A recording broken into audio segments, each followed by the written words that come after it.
surface failed to hold is not the water, far too cold for me.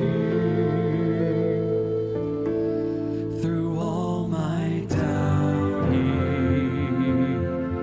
and all my longing, a shallow instinct to do what serves me. But still I know that life is not meant to be lived simply for me, but what is serving others if not just a means to feel complete before we die? Is finding love just survival in disguise? I pray for others with fingers crossed that I may keep what I call mine. I'm a stranger, but you clothed me. I was shaken and you held me. Though you were to my left, you gave to one with less, and your actions were made right. But take no pride in what you've done for me, because the heart seeks for self-serving means. Confine what's darkest ego, learn to let go, embrace what it means to be free. We run into the shadows where our shame no longer hides, but in the light exposed, our character now compromised. So when your joy comes from serving and not being served, giving to the far more deserving, that's when I do my best work. I am a sinner, oh my soul. I turn a blind eye, oh my soul. But still I know that life is not meant to be lived simply for me, but what is serving others if not just a means to feel complete before we die? Is finding love just survival in disguise? I pray for others with fingers crossed that I may keep what I call mine.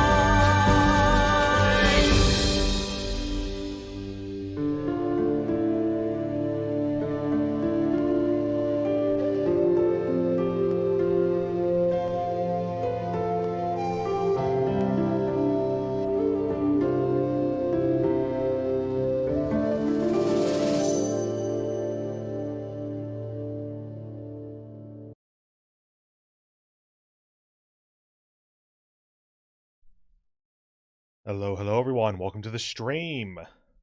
Let me correct what that thing on my end says, and then bring you over into the actual stream itself. Don't worry, that was my Windows sound, not yours. I think it's because I clicked off of OBS onto my desktop or something. Whatever. Anyway, hi, I am Peter Moxilin, Keeper of the Archives. Welcome back to the stream. So that I don't forget later, there is the link right now to that song you were listening to in the little intro area. That was Caleb Hyles's debut original song album, In One Breath. Specifically, that was the song Survival in Disguise, which might actually be my favorite track off that album. There's a couple of good ones that would be in stiff competition, but Survival in Disguise is definitely the first one that I just really fell in love with. Anyway, as a quick reminder for this, for the anime watch-along that we're going to be doing, which, yeah, just look over there. Or, no, over there. Sorry, forgot that was mirrored. Over there. But yeah, for the anime watch-along, you will not be seeing the anime on screen. you're just going to have this basically the entire time, just all my commentary and such, no other sound aside from me talking. That is basically to avoid just infinite copyright claims and copyright strikes in all likelihood. But I will be providing the link to each of the shows that I'm watching in case you want to watch along with me. If you just want to listen to my commentary, then you do you. Personally, I would find that to be a little bit weird, like if I was trying to do it, because like that's just totally out of context. But hey, if you have fun with it, by all means, I'm not going to stop you. Now, before we get into the actual stream here, for the drink along, I actually have a super complicated setup here, basically because I really just need to stop letting stuff build up. So I have like, what was that, an ounce or two of water. I basically have the drink along from not this morning, but earlier this afternoon here as well, just because I didn't finish either of the things I said before. So I have a little bit of water. I have most of the Benedictine sour, or whatever it was called again. Sours aren't my thing, I think. Like, that's the conclusion I'm coming to. But one of these days I should try a sour made well. Like, actually go to a bar and order a whiskey sour or something. See how different that is, because that might change my opinion. I also have about half a glass of mint tea here, because I didn't finish it when I was having dinner, so I just have it still. And the one thing that I actually made for the drink along today, I have a brandy Alexander. And we're now at the point where I'm actually making drinks that I have made before, so I already know that I like this, but let's give it a sip anyway. Yep, Nose is a much more chocolatey scent version of the cognac that I use.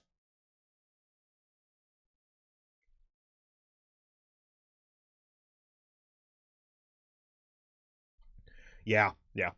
So it's basically chocolate up front that then transforms into the brandy taste. And it still has the alcohol bite at the end, which, take it or leave it, basically, your mileage may vary. For me, it's good, though, because it's not necessarily a flavor that I actually outright like, but in case you don't remember my rules when it comes to what I like to drink, one of them is that I want to be able to taste the alcohol. So anything that actually covers up the alcohol just tastes like fruit juice or something. I don't want to drink that. So for the Brandy Alexander, the alcohol is there. There is absolutely no question about that. But it also has a very chocolatey front flavor. So that's a really nice drink to me. My favorite is probably still the Grasshopper, by the way. Like, I just like mint chocolate chip, I think. Anyway, let's get into the actual shows here. We normally start with Lycoris Recoil, so I'm going to go over to that. There's that. Let it load. Full screen on my end. And go ahead and do that, that, and that. Yep, we are currently on episode 10. So, there is the link for any of you who want to follow along. I'll take a sip of my tea before starting it. And yes, I have realized that I have mint tea and a brandy Alexander, so I'm still kind of making that mint chocolate chip flavor. Very subtly and not actually fused together, but I do still find that funny. Anyway, full screen, and starting in 3, 2, 1, boop. Oh, hey. There we go. Forgot to mute my desktop audio there.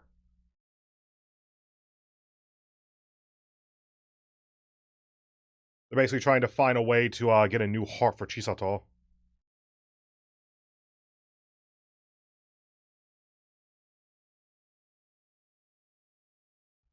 Oh yeah, Chisato was Lycoris and then Alan.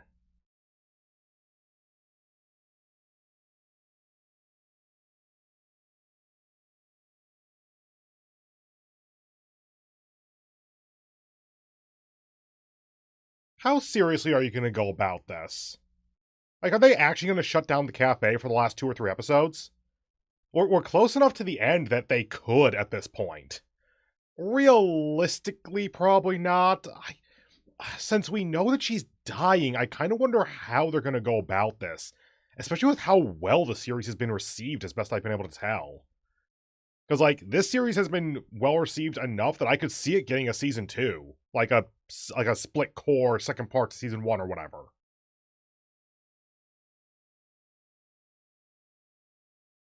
It's also doing enough interesting stuff that I just want to keep seeing it. And that we're on episode 10 means there's, like, 2 episodes after this, probably? Let me see if I can actually check. Oh, I can do this, actually.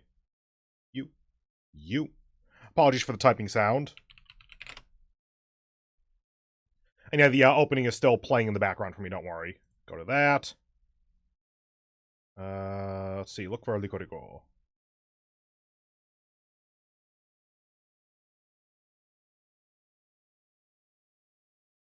There it is.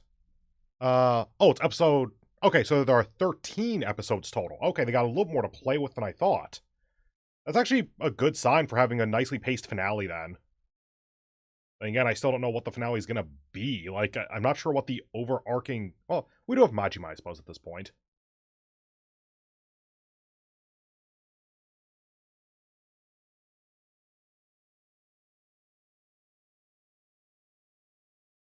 When you are dying, or now, or what?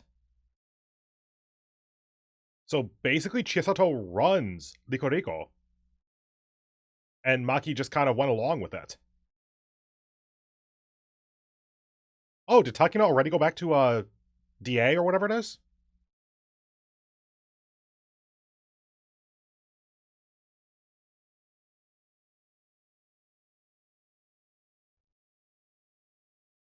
Yeah, what's she gonna do?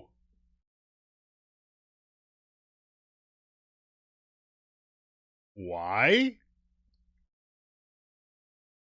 What? Have board games been a thing with Kurumi?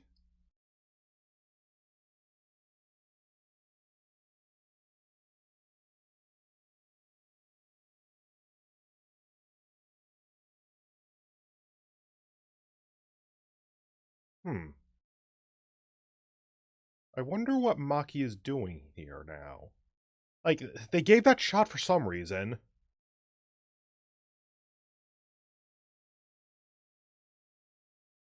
Wow. Look at all the child soldiers. Child assassins.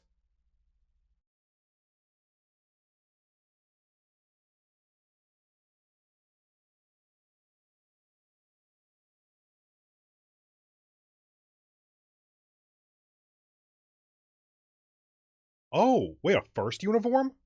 Are there different uniforms for, like, different ranks or something?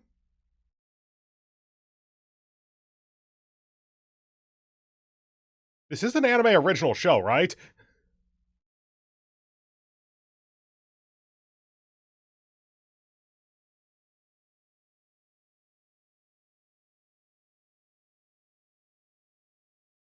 Yoshi? Oh, right. End of last episode. Forgot about that.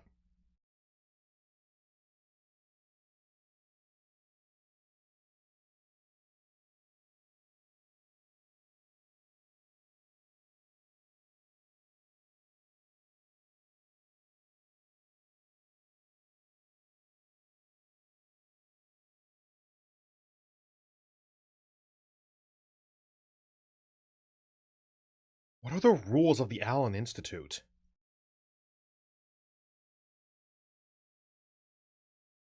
Wait, what? Oh, right. Majima also got Allen instituted, I think.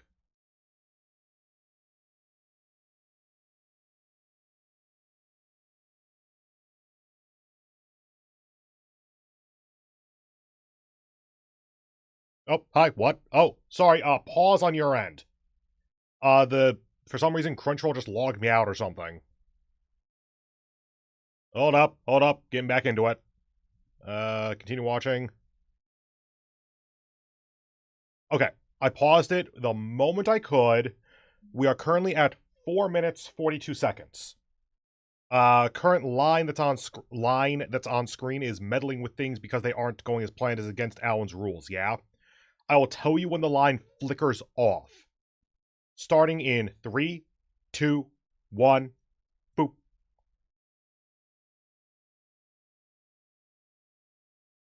Off. Hopefully that's enough for you to be able to recalibrate.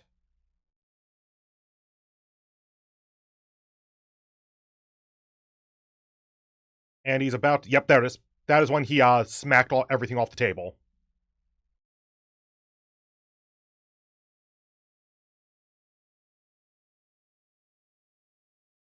Sorry about that. Normally I try to not pause it in the middle in any way because I want it to be an easy 3, 2, 1 boop and then start and then just play to the end so that everyone can be at the same pace. Oh well. Anyway, we got a very interesting conversation going on.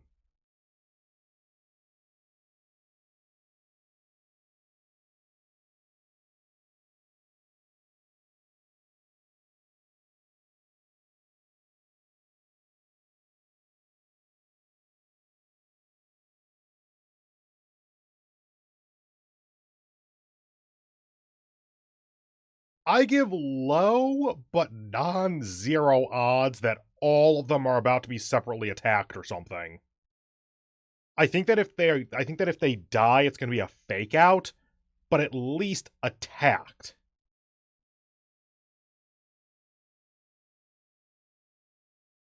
Okay, they've shown the dude in the passenger seat like 2 or 3 times now, like this kind of the back character model. Is he gonna be like their hitman or something?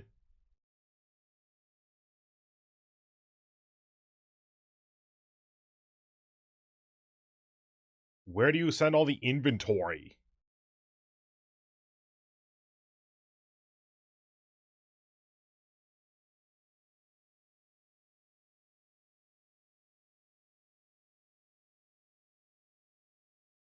For keeping Chisato safe / interfering with DA and or Alan?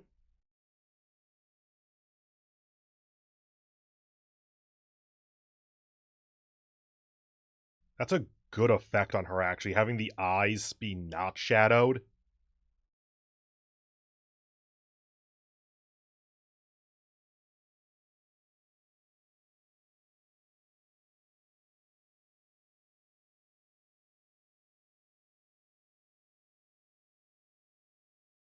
Yeah, dude, if she's been taking down your buddies, maybe don't think that you can do anything to her. That's actually true, so sure.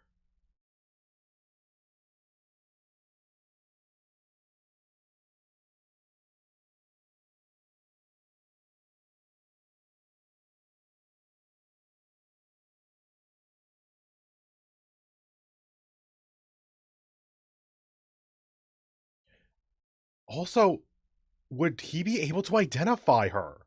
Like, even if a guard came by or something, would he be able to say which Lycoris?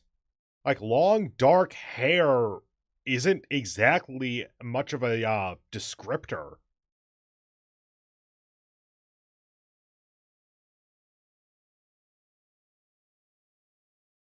Realtor.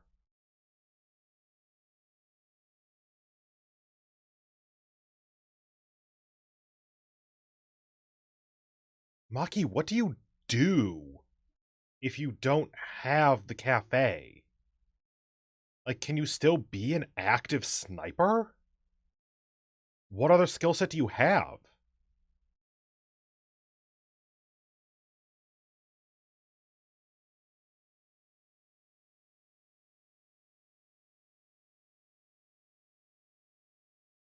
Is she about to break it or something?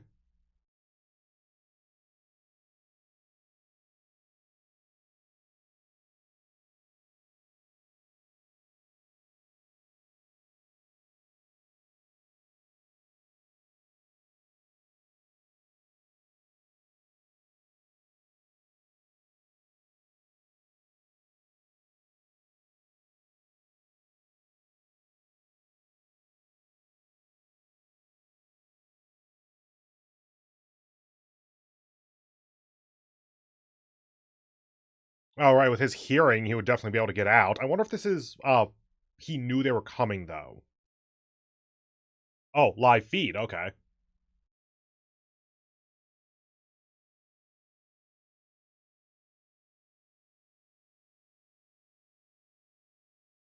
Why did you come in here, actually? You're basically the enemy general to him.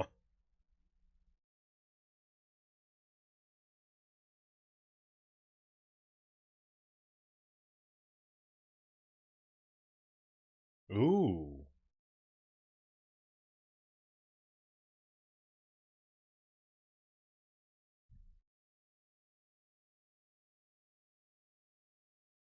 Oh, okay.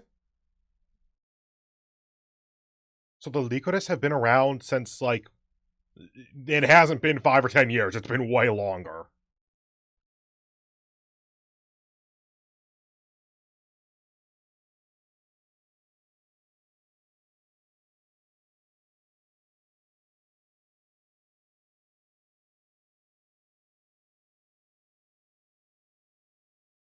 True Peace is a world where the presence of villains is not even felt.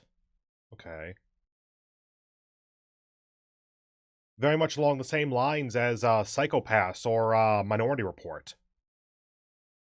Defeating crime before it can even happen is the ideal. Defeating crime in the shadows is the realistic.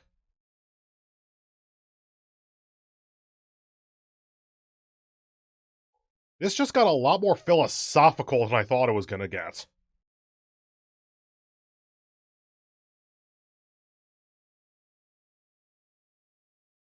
Oh yeah, what's Enkuboku? Enkuboku? Enkuboku.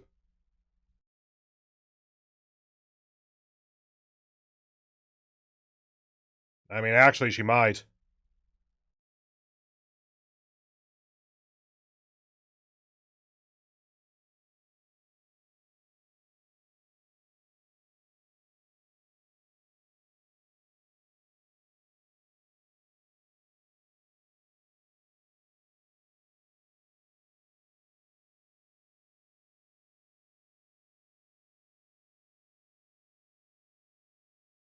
Okay, so that's why we had Roboto there.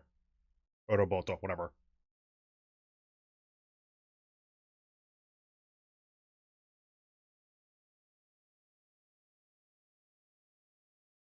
You done about to get fired again, Takina. Oh, she's in an actual normal freaking school uniform, okay.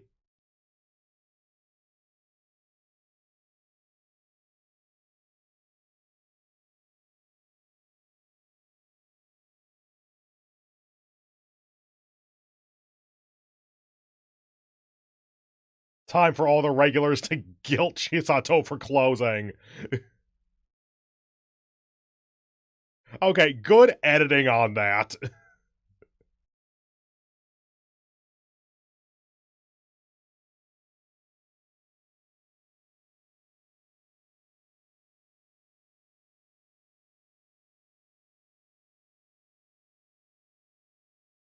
Okay. That is many agents. Okay, so Enkaboku is a location then. Looks like some kind of public stage or something.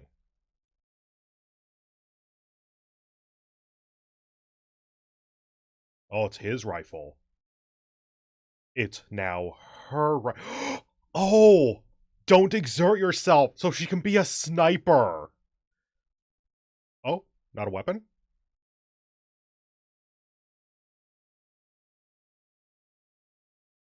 Oh.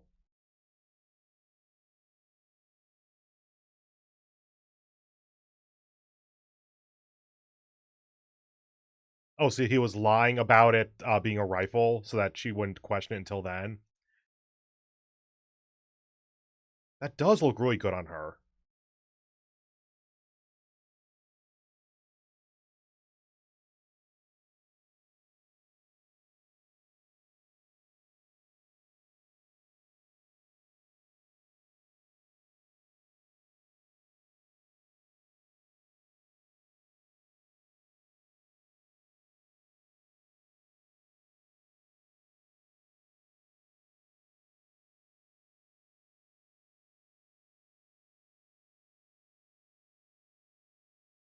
Oh?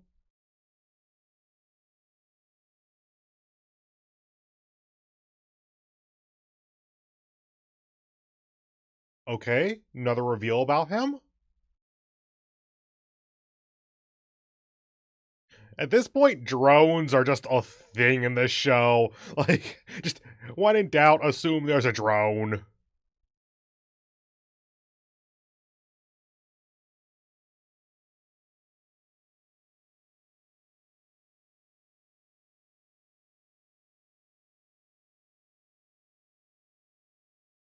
So is the blue uniform like class 2 or something?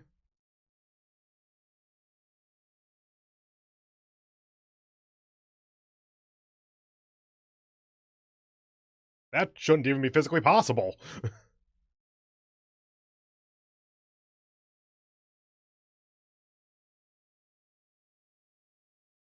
With your resources, surely you can just, like, slap a pistol on a drone, right? Oh, it's the new radio tower, isn't it?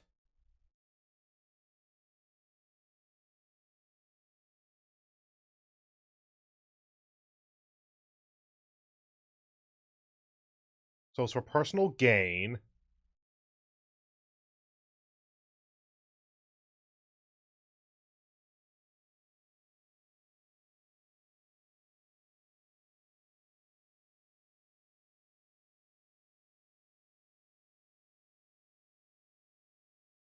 Okay.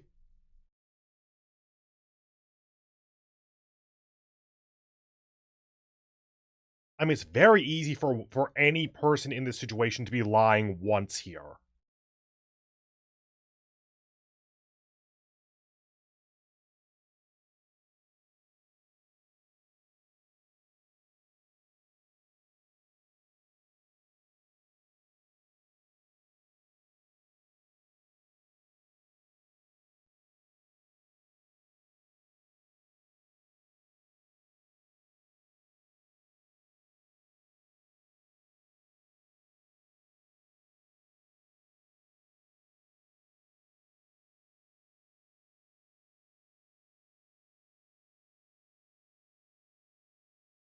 Sorry for the lack of commentary. This is just actually, like, very interesting.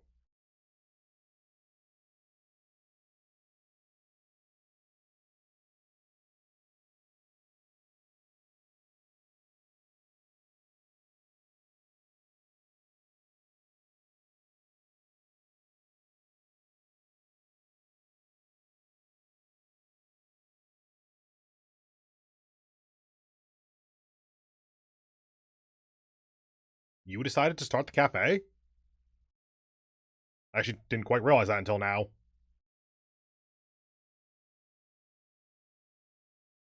Oh yeah, okay, that is just straight up a two-dad family at this point.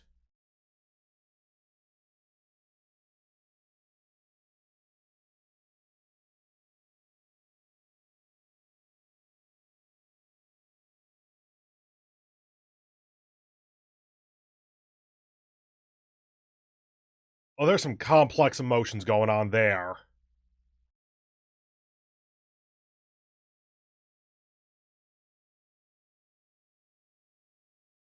Oh no. Should we know who you are?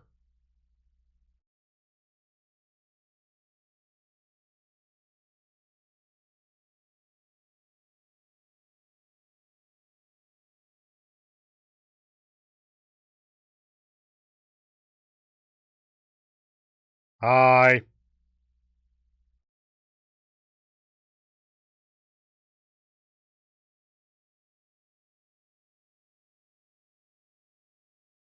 You know, they were commanded to shut it off. I'm fairly certain you could just stop the electricity going to the tower.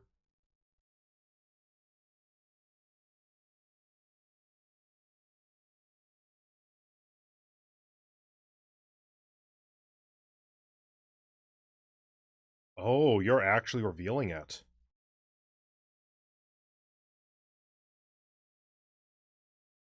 Are you going to actually reveal them?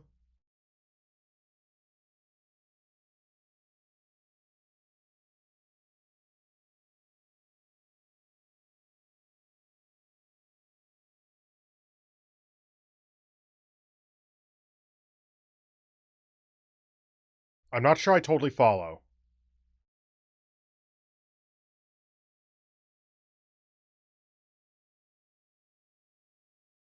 Oh, he hid guns around. Okay.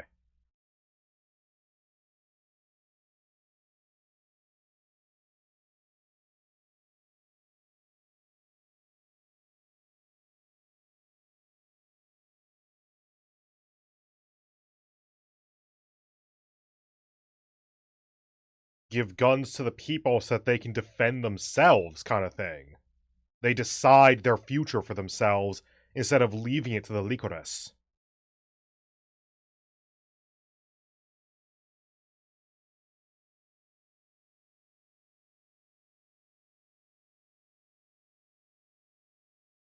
Yes, it was. Oh, I forgot that she had a last name.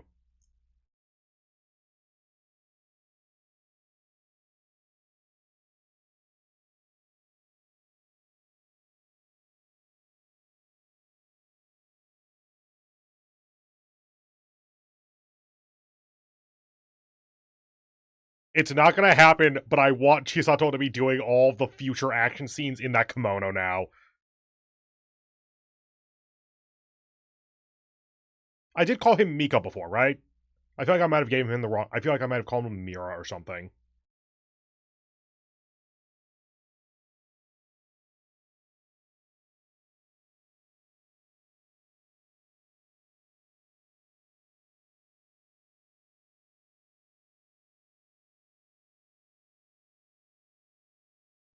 Oh, and there's a bomb now. I'm surprising no one, but okay.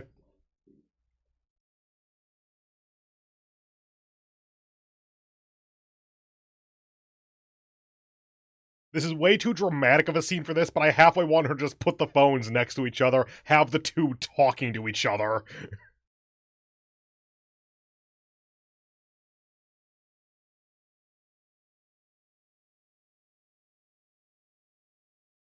Likely.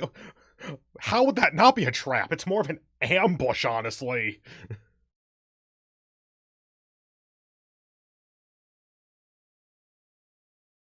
Okay.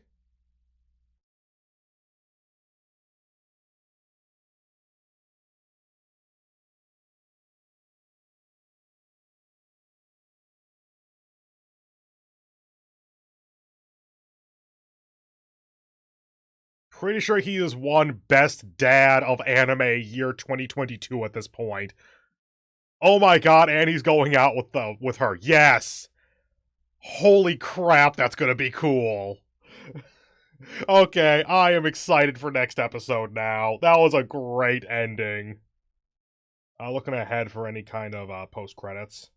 Doesn't look like it. Okay. In that case, we're going to be moving on to Yurei Deco. There it is. There's the new episode.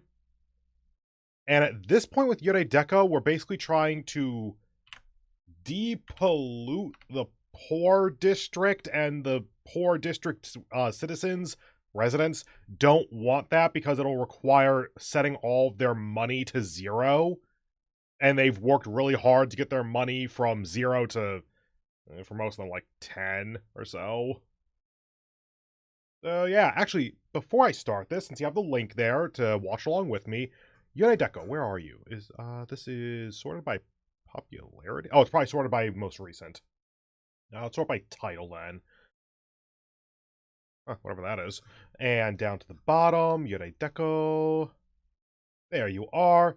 Okay, so this one is 12 episodes total, and this is currently episode 10, so it's this and then 2 more. Okay. Full screen on my end, starting in 3, 2, 1, boop.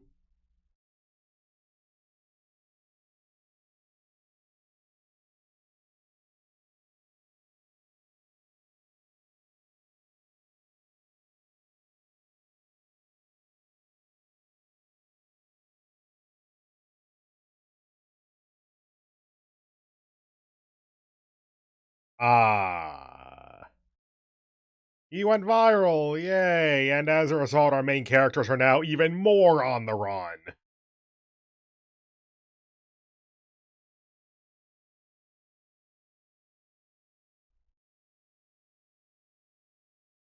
Ah, there it is. Government declared it fake. Oh, but her parents are some of the ones who check the stuff.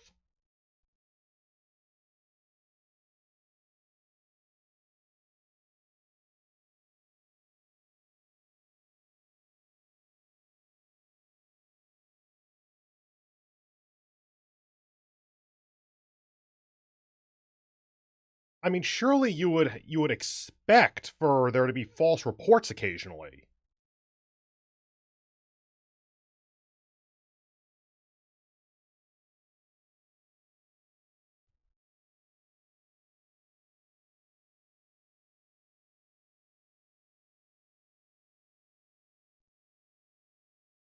That actually is kind of a concern. A riptide of data, huh?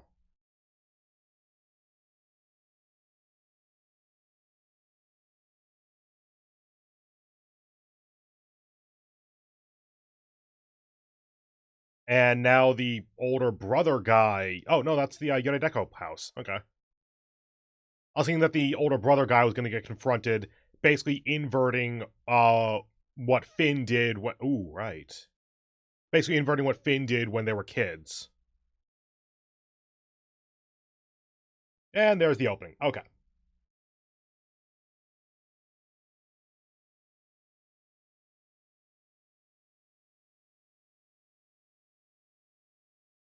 Like, we don't have enough time left to really confront the government in this, right? We're definitely not going to be, like, changing the world, figuring out a different system for love now. Like, that would feel really tacked on if we started doing that now, right? So, cleaning up the poor district is, like, the most reasonable, ending they could go for. It feels like they're pushing more for a reveal about the Phantom Zero incident or whatever it is, which makes sense. I mean, that was the original conflict at the beginning of the show, so that makes sense that that'd be the thing they would be resolving. But it feels like resolving it would be more of a hook into season 2 rather than an actual end to the show. Because this really feels like it's the government is doing it, and so we would just be revealing that it's the government.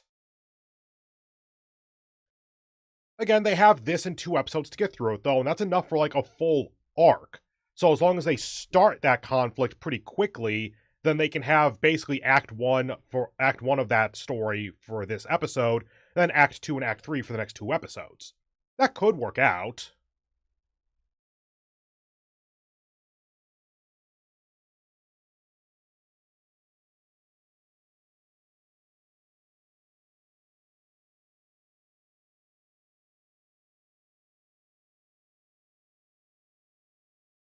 I'm a little bit surprised that the Deco disguises actually work.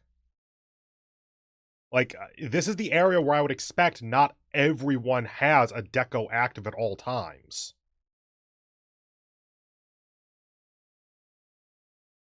And yes, I know Deco are required in the city, but like with our main character, the fact Barry, there we go. I couldn't remember her name for a moment. Barry, like with Barry, it's not necessarily that they would all have working Decos at all time. And Finn, to be fair.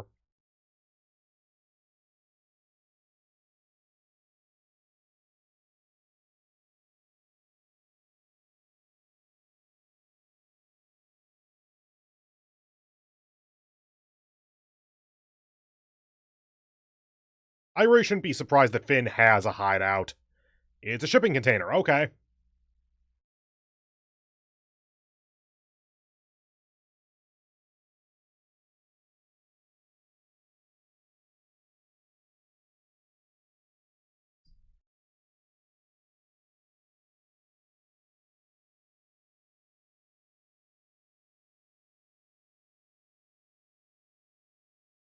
In some ways, it's also just that your brother is a complete asshole.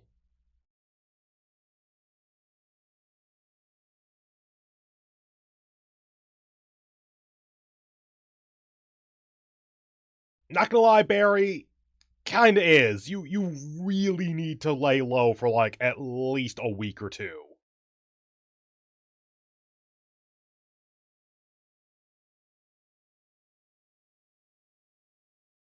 Watson, you gonna show up?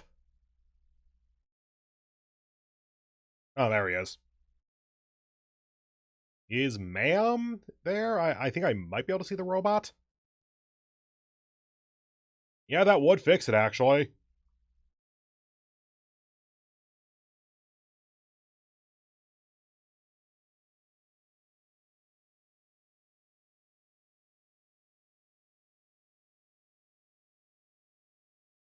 The floating island?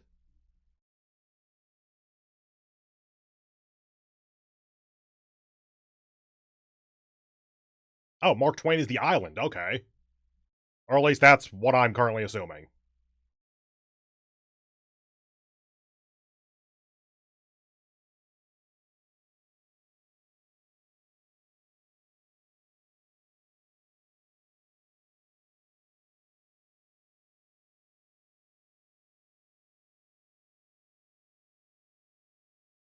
Okay.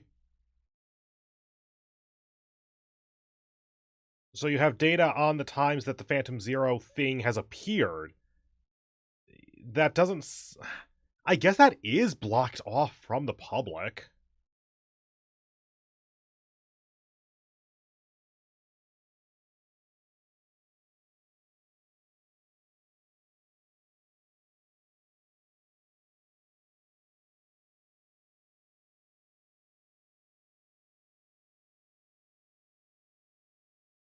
Oh, hi there, ma'am.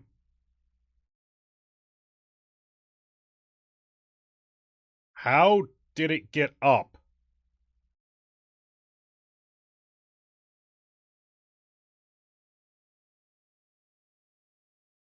Okay. Angelfish.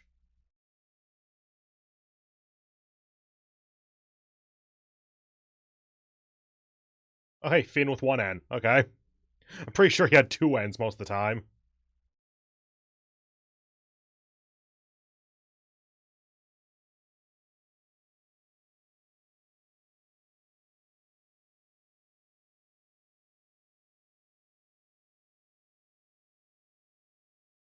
And they're specifically attracting attention.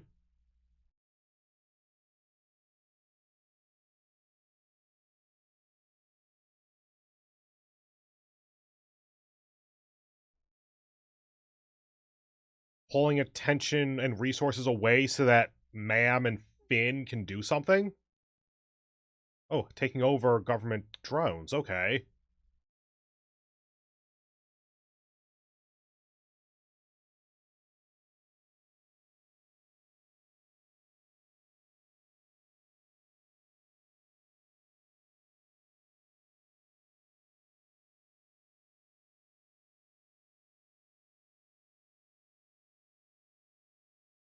What is your actual plan here?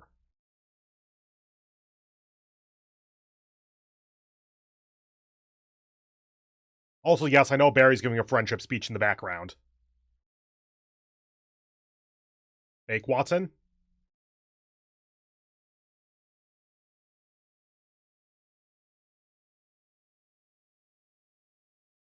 Ah, shit. Robo-granny time?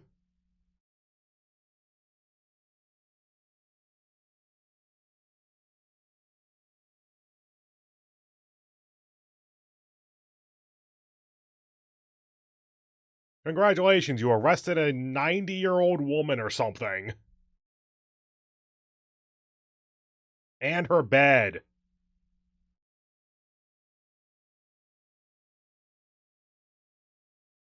Oh, and that's Hank, got it. Actually, it looks kind of good with the full fro kind of tied back into the bushy ponytail.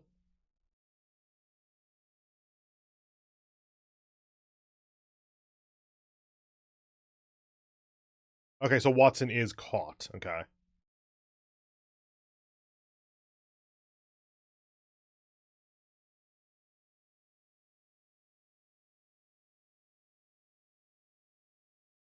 Assumedly, Smiley's helping out because she's actually on the run, so she can't get any love just by being normal. Just by going out normally. That's not his butt. Why did both you and the old woman imply that? That's a tail.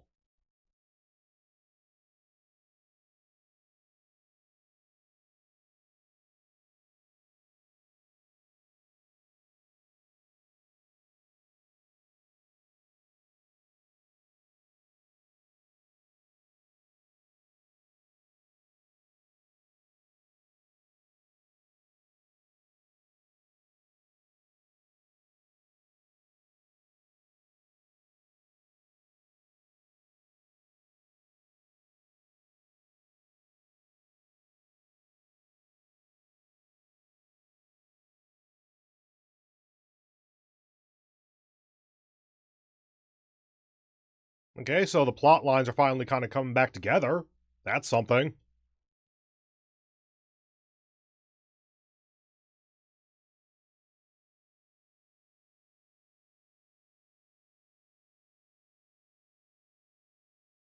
I don't know how you came to that conclusion.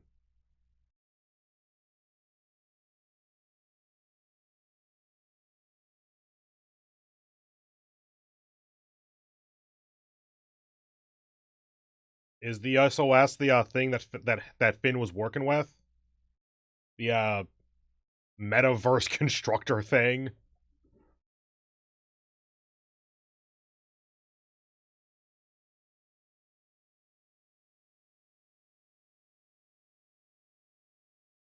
Were you sleeping standing up?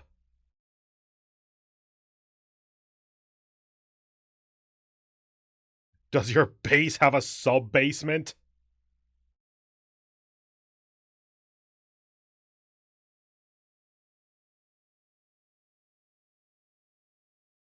Your guns look stupid!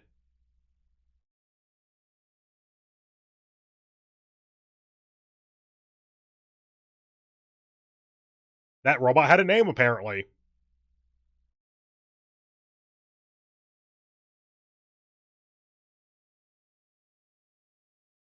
How do you even aim one of those guns? They aren't shaped with any kind of sights. There we go.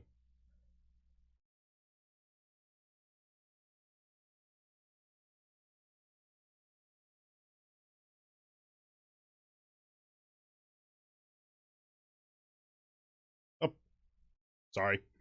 Not sure if you could hear my phone there or not.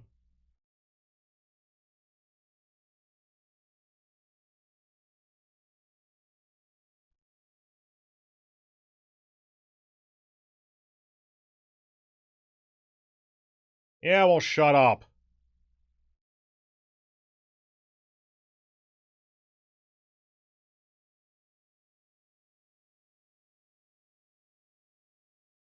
Oh yeah, all that actual, like, relevant to modern day commentary from the beginning of the show.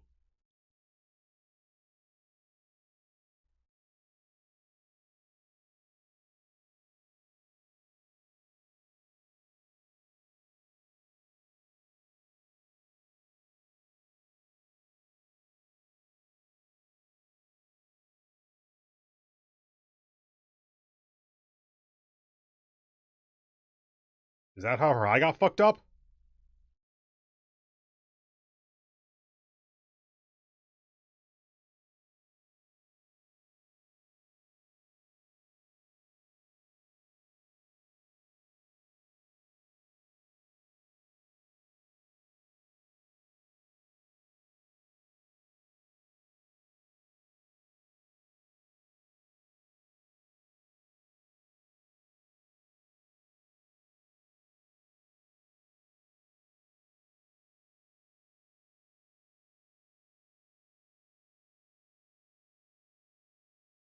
I feel like this dialogue is trying harder than it's delivering.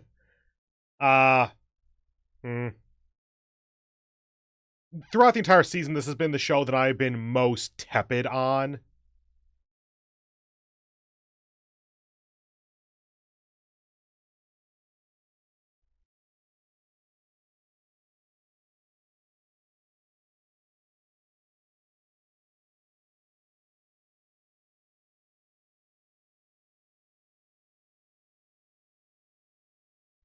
You can live edit that stuff. Oh, that's terrifying. So now they're trying to protect her by modifying the data. Oh, hey, it's her friends from episode 1 and maybe 2. Yep, those two are gonna get fired, but it is saving their daughter. You don't see the data until it gets approved or rejected.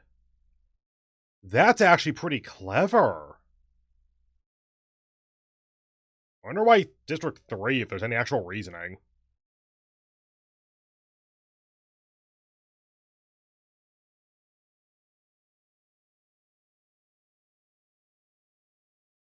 Finn, we just had a friendship speech. Believe in your friends.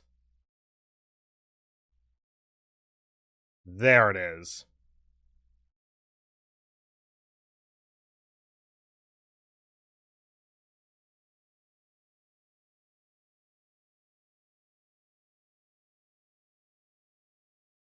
No dialogue needed because all of them know exactly what happened.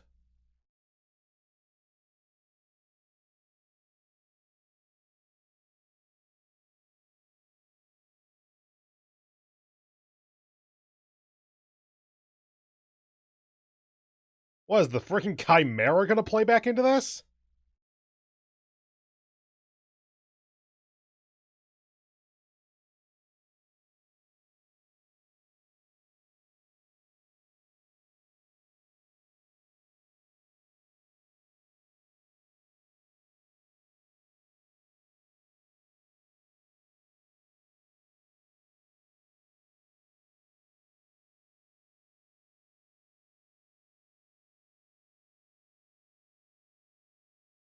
Oh, thank God the hyperverse modeling software, whatever Finn said, doesn't require a deco. Kinda figured that that was just something that Hank made specialty, not that it was common equipment. You know, that toilet doesn't have a way to open.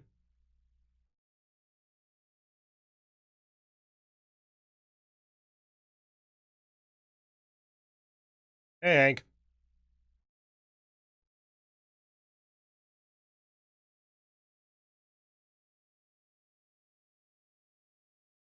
Dude, don't be tough right now. Okay.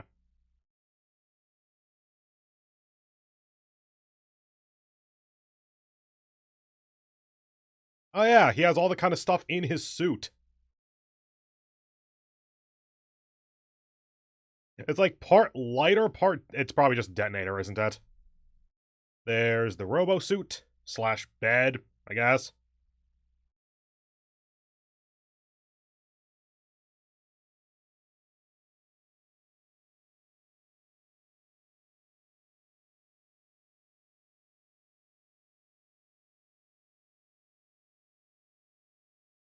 No!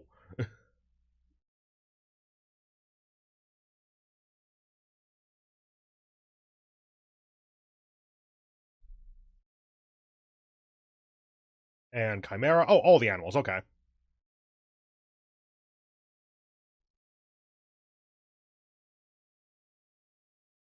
Okay. Actually kind of clever. The customer center people have their decos, so they wouldn't be able to necessarily realize that those aren't real animals. And also wouldn't necessarily know what an animal is.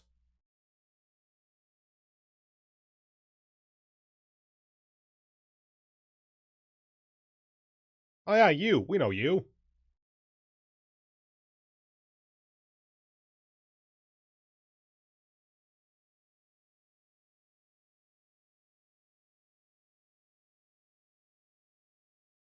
I wonder if part of the plan is all of them getting captured, since there's so much set up at the prison already.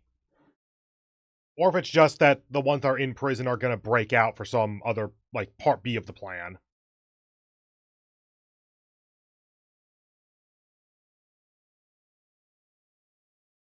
Well, that answers that. The main question at this point is what Watson's doing. Which was probably that.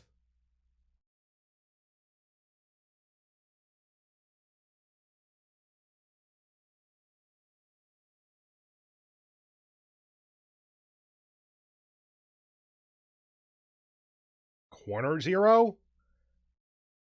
Does that have any meaning?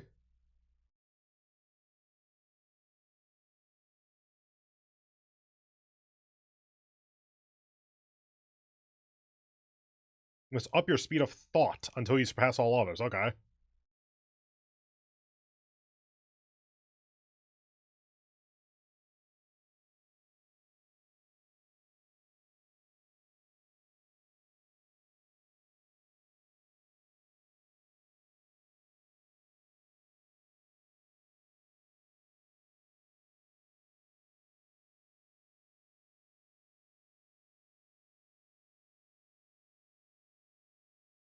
Thank God they all have such good arm strength. They have all made sure to be working out constantly. Okay, it's a foot thing. Or it's a foot, hold. Still feel like a single foot hold with a string for each of them is probably not a lot of support. None of them are particularly big, though, so I suppose that would balance it out.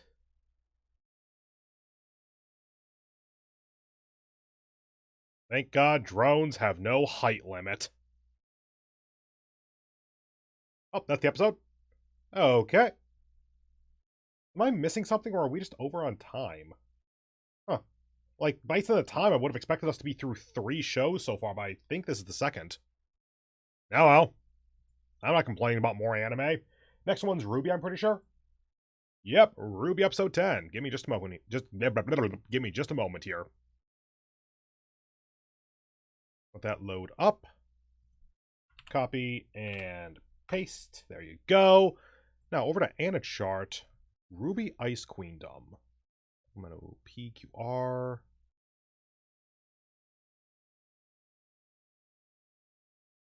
There it is. Okay, so 12 episodes total. So this and 2 more. Okay. Luckily, the actual, like, finale, like, the plot of this show is a lot easier to grasp. It's a lot more straightforward of they're just trying to save Weiss. At least at this point it is. They got RWBY out of her nightmare, right? Yeah, they did. Oh, anyway, full screen on my end. So, 3, 2, 1, boop.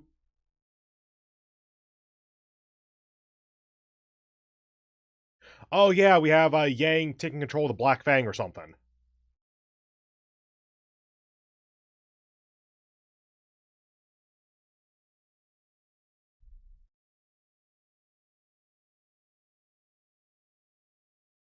Is Shion a teacher?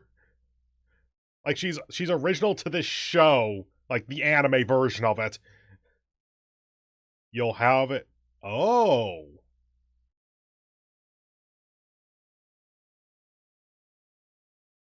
That's actually a plan.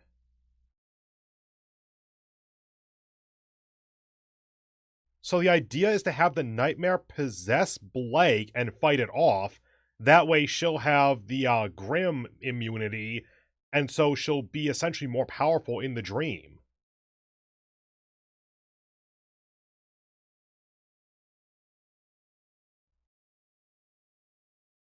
That actually is in keeping with Blake's character, I think, that she would be the one to think more laterally than the others.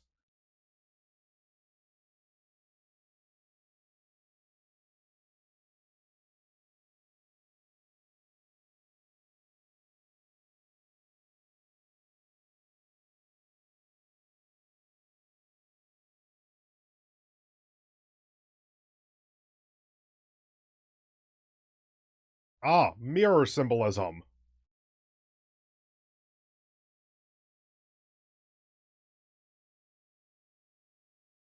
Oh, Nega Weiss versus Nega Blake actually sounds like it would be fucking awesome. I wonder if that's the thing that we saw at the end of last episode.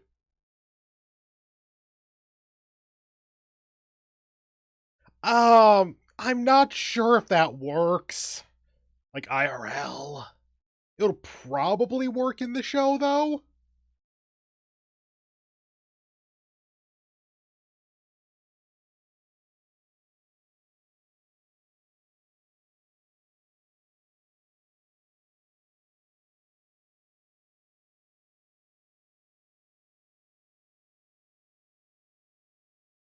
Hark! The ship hath sailed!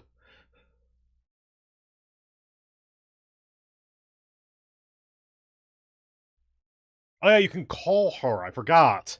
I was trying to figure out how are you gonna leave the dream, but then, no, they can literally just call her. Hey, Professor, you know how we're running out of time and we don't have another shot at this, and this entire thing is based on it being really bad if someone who has strong aura gets possessed by a nightmare? What if, hear me out, we get possessed by a nightmare so that we can fight the other person possessed by a nightmare? Do you think that would work?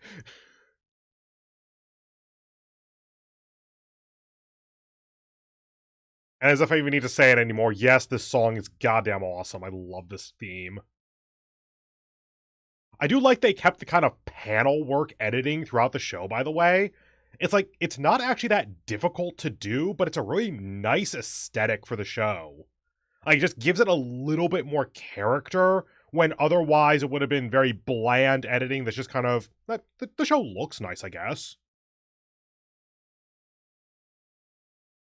By keeping the paneling, it just adds that extra bit of flair.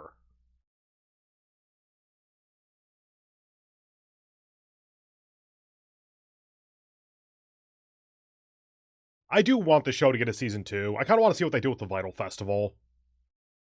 Because honestly, the Vital Festival is like debatably the peak of the show, if I remember correctly, but also definitely had its lower points. Like, they skipped over various lesser fights in order to get to the big stuff.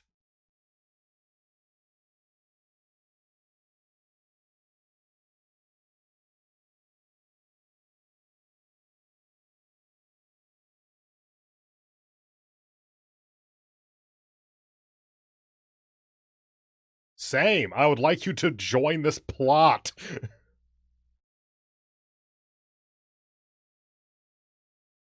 She owns at her limit. Yeah.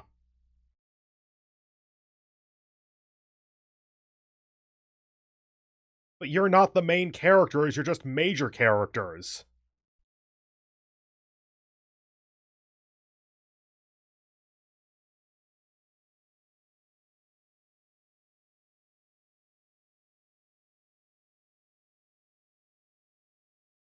You have that in the pressure cooker thing.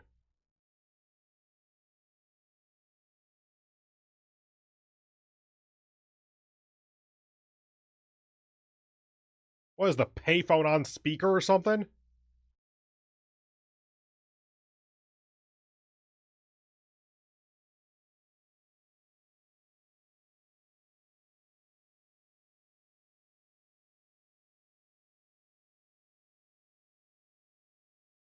Will you basically risk the life of another person in order to possibly save all of them?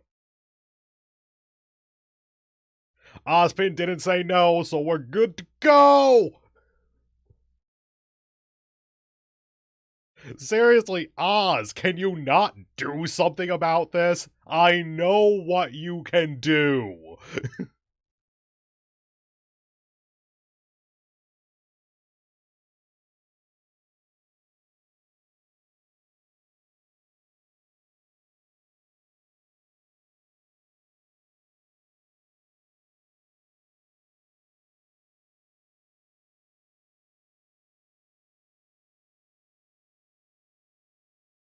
Okay, that actually is a cool idea of having dreams essentially able to overlap and so fuse and morph. Like, that can make some really fun dream imagery.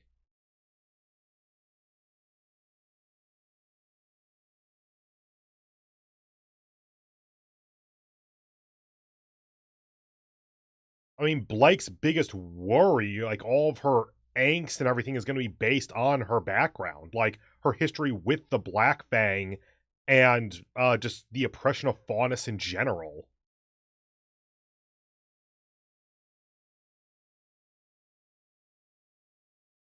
Actually, yeah, what would happen if you got infected, Lyran? I would say the ship has sailed for them too, but that ship sailed about 5 years ago.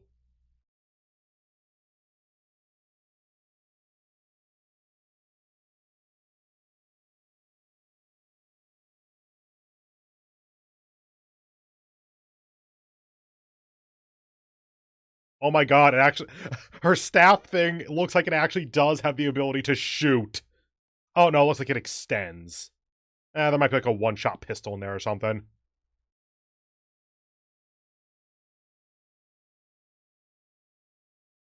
Time to Inception this!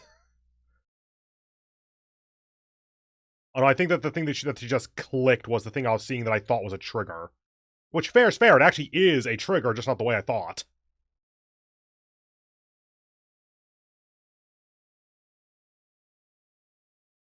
Can you not let it out, at least? Like, can you just kind of place the opening against Blake's skin or something? That seems like it would be a little bit safer.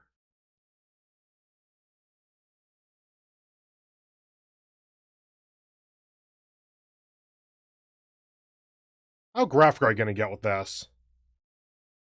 Not particularly by the looks of it. Like, they could have gone full, like, watching the needle enter the skin or something. No, they kept it very much action show, not horror show. Ain't that right, Made in Abyss? Yang, why are you still so close to Blake?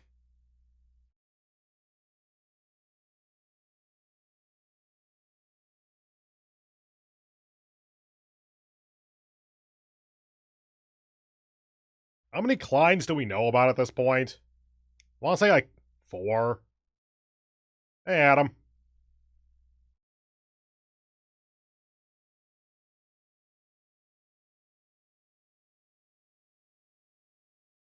White Fang, not Black Fang. Whoops. Oh, the Black Fang is Fire Emblem. That's why I got confused.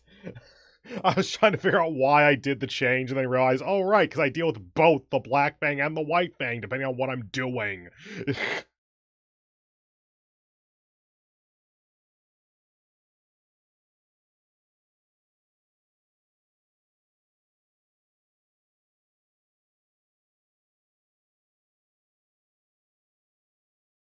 Reality's breaking.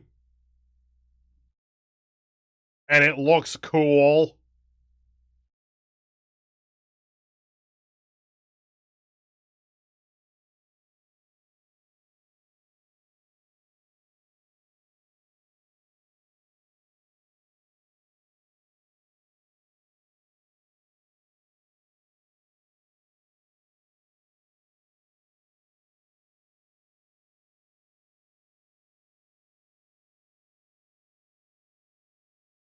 Oh, train tracks thus far have led to the city.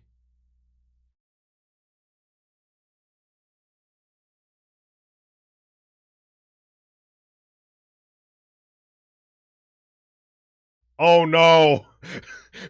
They're running a train! Oh, if you don't know what joke I'm making, then don't go look it up. That is so fucking cool! Oh my god, that looks good!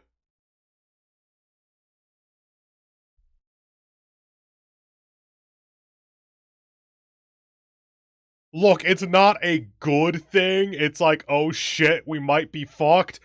But it looks so good.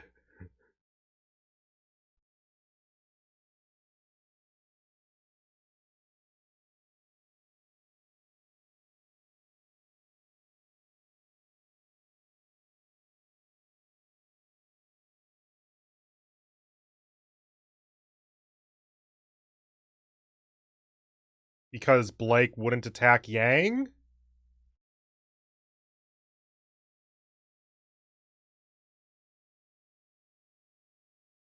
Either because she wouldn't attack Yang or because she specifically is going to attack Weiss. There's the cloak that Yang was in at the end of last time. So these are like items from Blake's nightmare then. Would they have power in Weiss's nightmare? Actually, I think they would because that's how they were describing it before. That the nightmares essentially fuse. Okay, a more like magenta going on purple fire is actually a surprisingly good effect. Want to see more of that.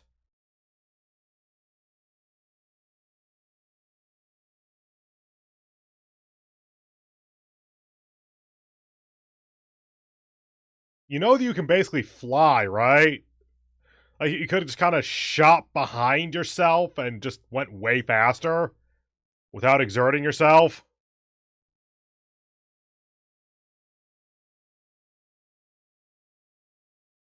Yeah, that's Yang. Reality's breaking again.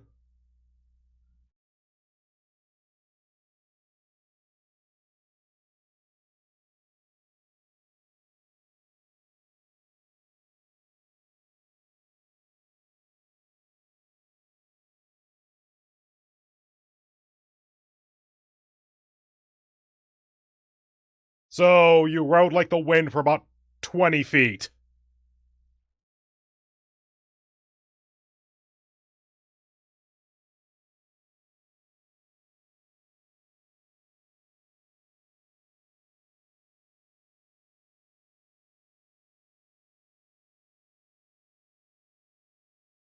She's kind of fused with Adam. What the hell was that animation? That looked like they needed to give it another pass or so.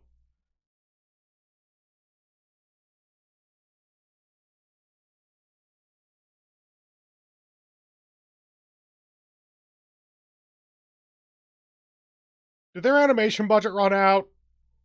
Because it feels a little bit like their animation budget is trying to cut some corners here.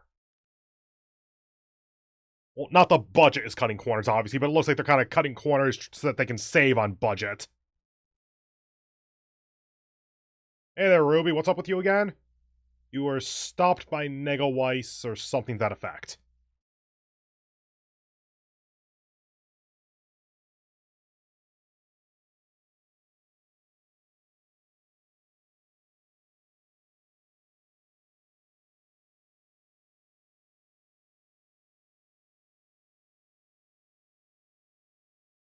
He's big. Ah, crap, Big Nicholas.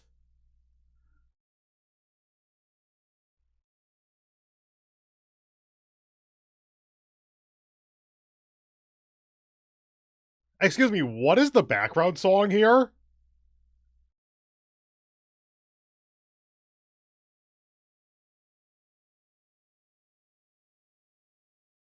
I'm just listening to this music in the background and it sounds really cool, actually.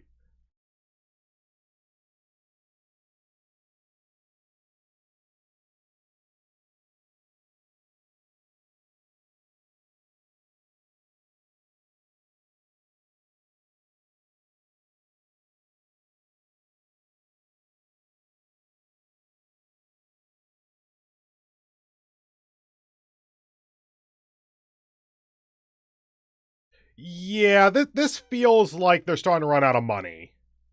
So they need to have just kind of like panning shots where the actual action is a bit more implied.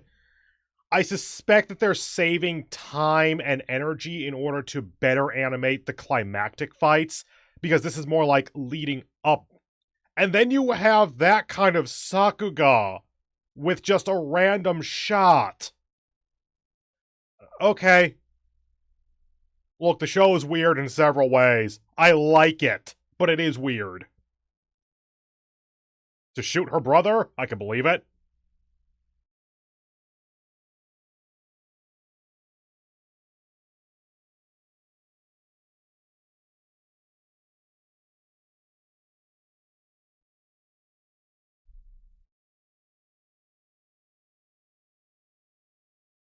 Well, Jean, the 5-year-old dream Weisses are doing more than you were.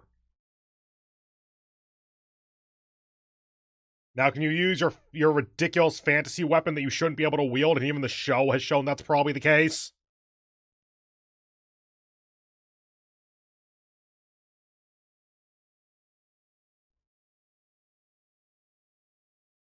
And Akudama Drive.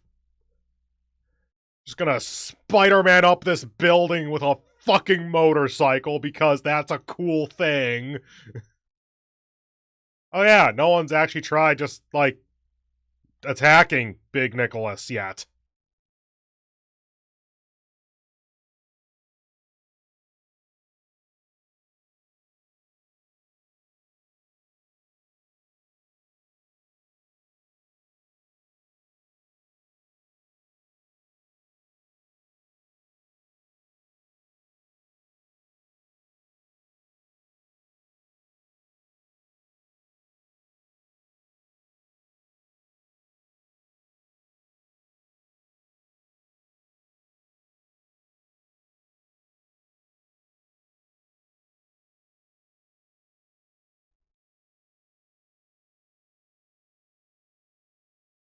Hey, if you're knowingly infecting her, can you help her out a bit? Like, can you slow down the infection?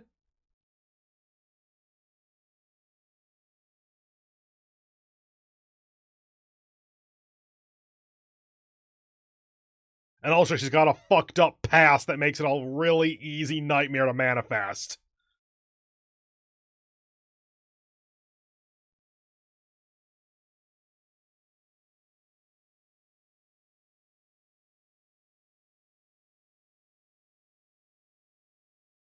I mean, so far we haven't really seen your semblance falter or anything, so it seems like you should be okay.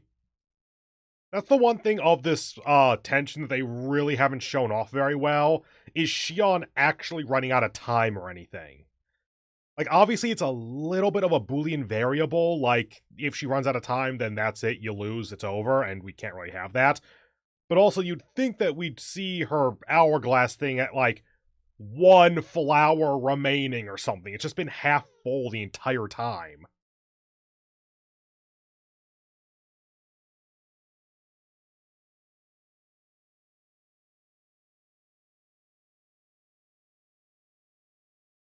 Okay. It's raining fire that turn into trees.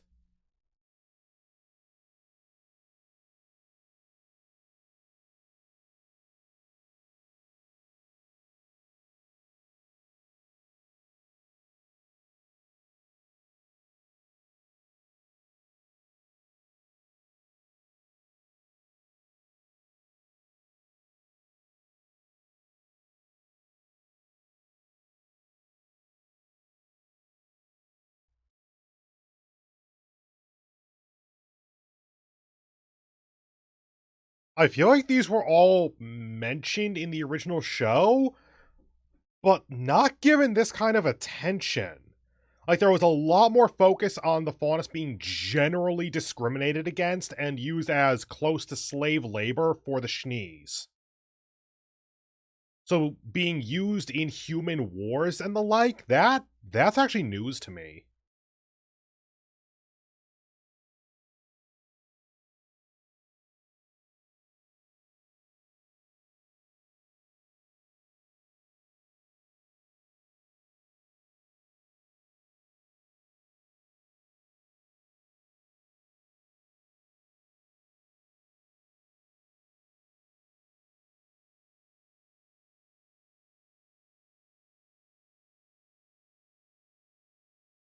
Okay, RWBY.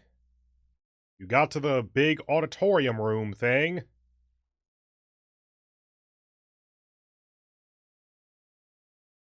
And this time, Negaweiss is distracted, actually.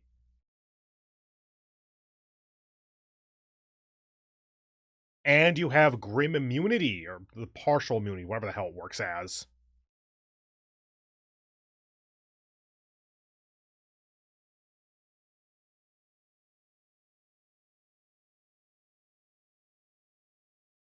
I sense animation incoming.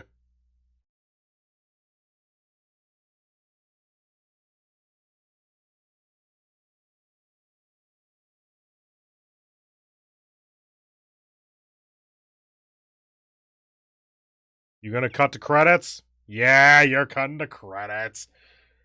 Ah! Well, good setup for next episode, at least. Let's see. Credits. No credits. That looks like it's next episode. Wait a minute, what the hell are you? It's not a post-credits scene, but it looks like it's, I think this might be how they normally do the episode previews. Oh, it's like a, hold up. Oh no, that's the ending theme. That's why I recognize that. Okay, that song sounded super familiar, and I just was trying to figure out, is that from the original show? They essentially don't have an actual next episode preview, but they have like an illustration of Yang and Blake in this scenario, and I think they probably did another one of these per episode, and I just haven't been watching them. I wonder how official these are. The illustration is by Toi8, TOI8. I wonder if that's one of the like animators on the show or something. I need to look into them at some point. Anyway, let's move on to the next episode, which is Made in Abyss. Time to be sad and disgusted. Cool. Am I still logged in? Looks like. Made in Abyss. Come on, High Dive. Episode list. Come on, High Dive. it, like, has two things highlighted at once here. Okay, I'm just gonna click resume watching then and see what happens. This is episode 8, which we are currently on episode 9. Okay.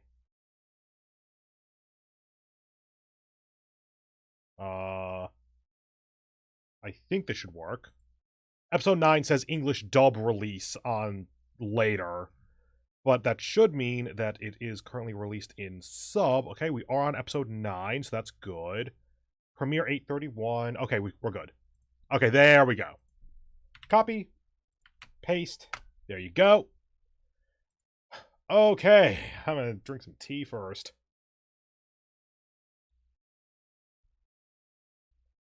Okay. Well, show, how are you going to up yourself this time? Because little girl becomes Monster Village thing and gives birth to Monster Princess thing. Look, I trust that you can get weirder, but I don't know how. And honestly, at this point, I'm kind of thinking that this season is going to end with Riko jumping into the abyss, going down to the 7th layer, and using her whistle to get Reg to follow her. Also, let's see, before I start up, over on the Anna chart, Made in Abyss. Okay, so episode 12 is the end, and we're currently on episode 9. 9, 10, 11, 12. Oh, wow, 9, 10, 11, 12, and we're currently on 9? Yes, we are. Okay, we got a bit left here, actually. This is going to outlast a lot of the others. This might be kind of... Watching the finale of Made in Abyss might end up being kind of its own standalone stream or something, like starting up next season's Watchalong. I'll have to see how that works out, honestly. Anyway, let's just get into it. So, starting in 3, 2, 1, boop.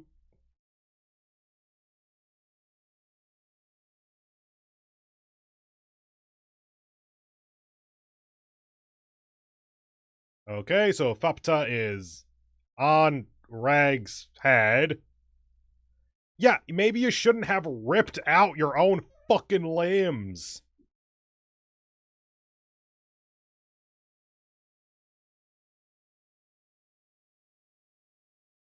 I believe that, actually.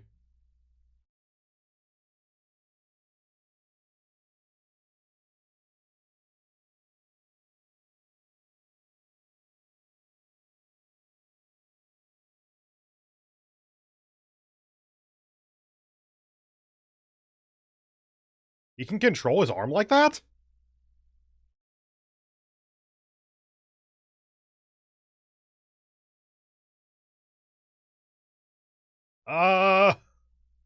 Look, it's about as close to adorable as we're gonna get, so don't question it too hard.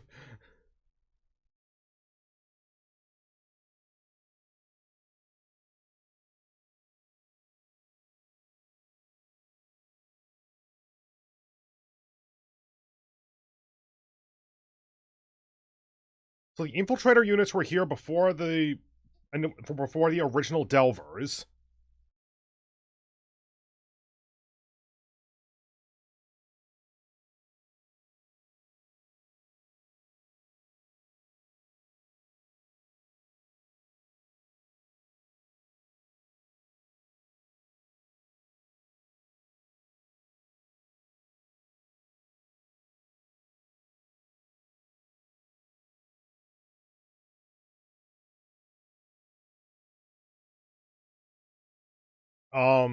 Can her arm go through? Yes, it can.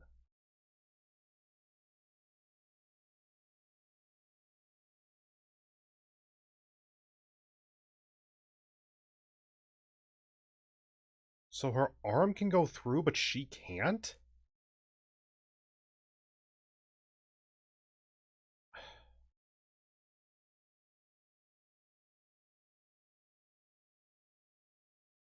We got subtitles on it, okay. How much is the soul a thing in this world? Like, the further down we've gone in the abyss, the more it seemed like there's an actual distinction between the body and the soul. Like, Reg is a robot. He is made of various ancient civilization magitech parts, but seems to have a human soul. Fopta's arm can go through the barrier because it's just meat at that point. Her soul is still her own. If you ascend in the abyss below layer 5 or whatever it is, your body is transformed into a monstrous being and you likely die. But the soul seems to remain, I think? Or is it that your soul is being turned monstrous and your body changes in response? I'm not super sure. So are we just saying bye to Nanachi at this point, by the way? Like, we can't exactly split her from Miti. So, has she served her narrative purpose? Does it matter? There's a lot of questions in this show, and I'm not convinced that we're going to get answers to everything. And I am convinced that 90% of our answers are going to be, oh god, why did I ask? Okay? We have a Fopta arm. Hey, we now recognize you. Oh, blue hair! Ah, crap. Why is the world screaming again?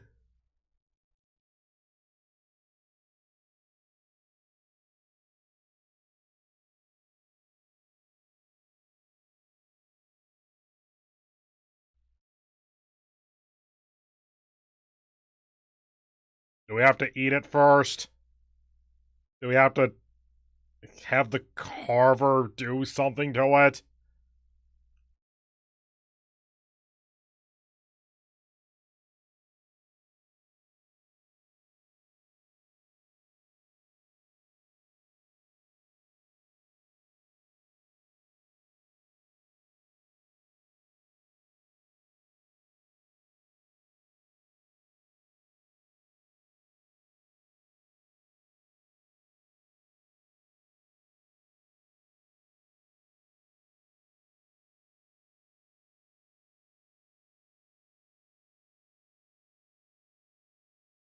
Make a hole. That has a lot of subtext right there. Okay.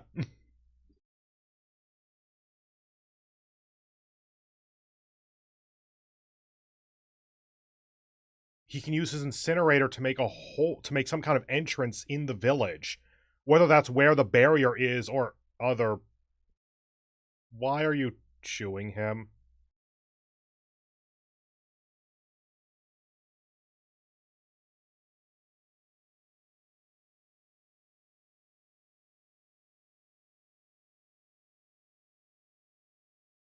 Yeah, and she also said that he has like 2 uses left or something. Could you please not just tell people that, Rico?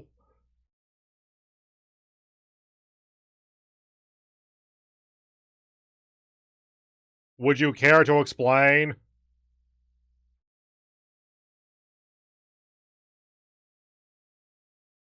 You brought value into the village. Maybe. Probably not.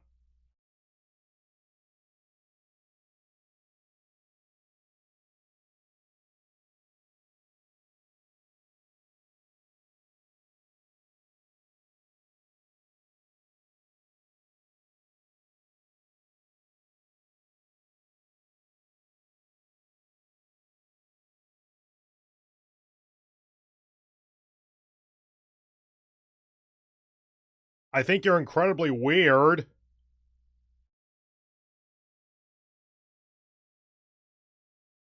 Rico, you are a very strange person.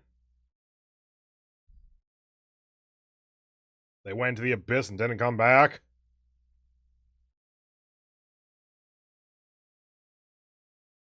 They didn't actually know. Oh, okay. That's fair.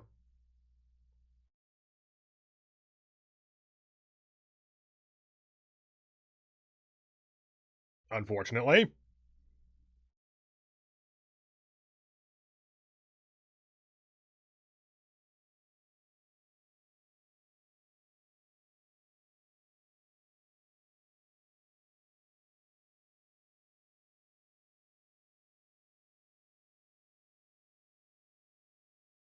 And that's why I find it interesting that the opening gives her one of those cradles of desire, because her desire, the thing that is central to Rico as a person, is to descend the abyss.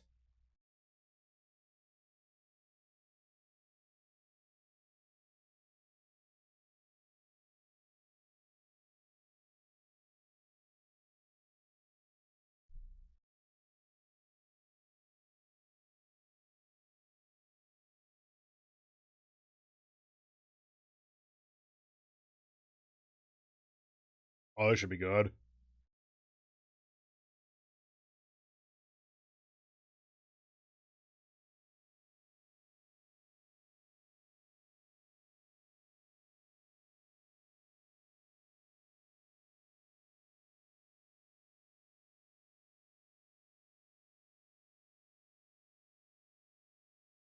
That makes sense, yeah.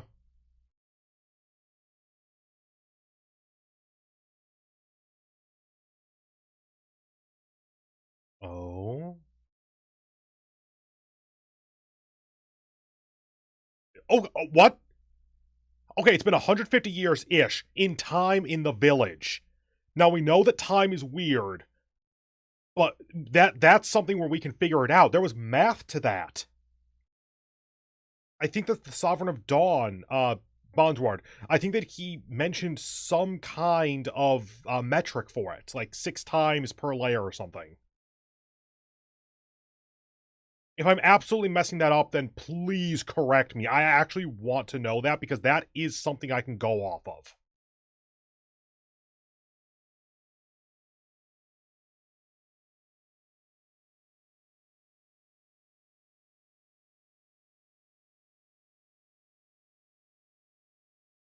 I missed exactly what she said there, but I think it was something to the effect of, can you show me how to continue adventuring?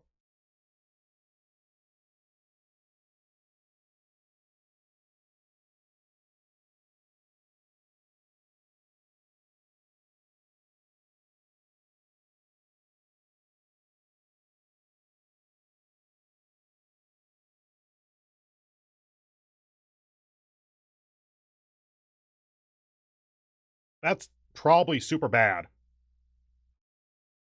Oh, that's interesting.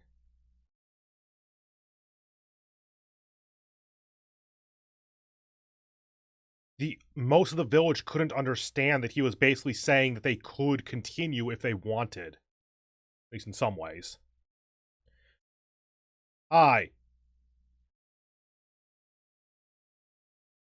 You know, you're a lot less disturbing than you were 3 or 4 episodes ago.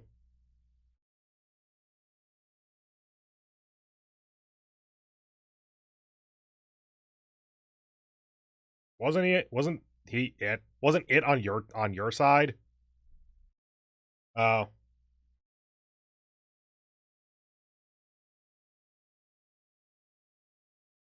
Presumably that's okay?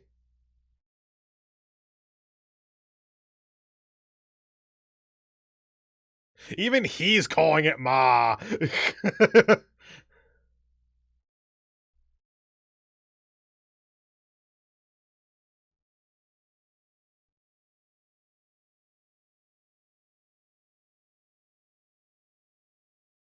Good use of environment.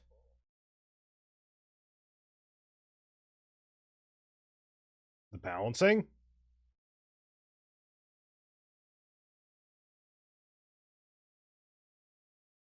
That's pretty accurate, actually.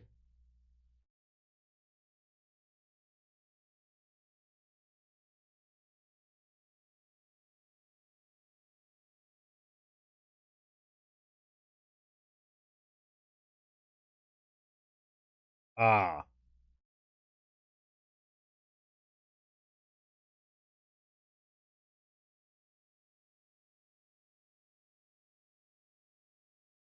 And those are the other Irumi slimes.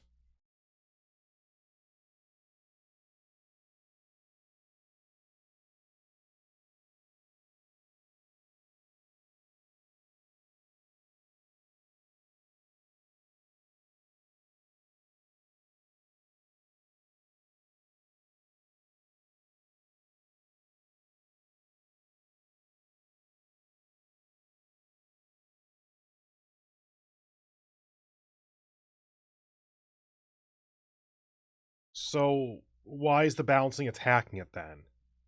Is it because of, not Yumi, is it because of, the girl, the sage's, dislike of him, let's go with?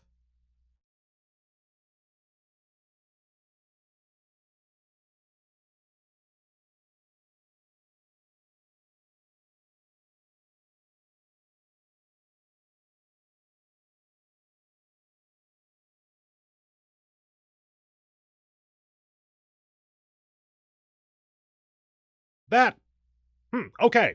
I can't say it shouldn't be possible because this is entirely working on weird-ass magic logic at this point. Weird, though. Oh, goodbye.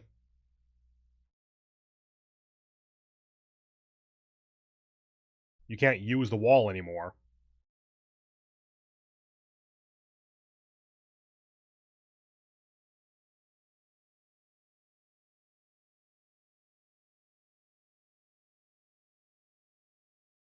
Wazukyan, what is your plan?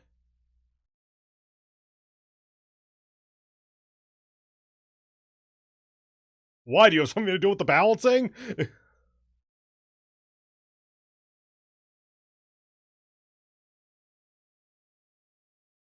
Fueko, right, there we go. Yeah, it's the first time she's raised her voice in about, 200 years.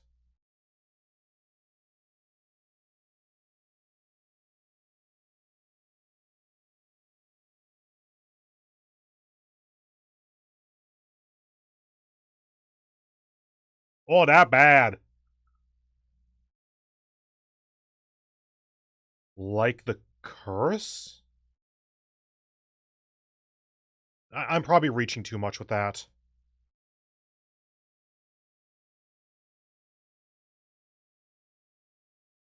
Ma, you need to get... Okay. I was gonna say you need to get the fuck out, but that is what they're doing, kind of.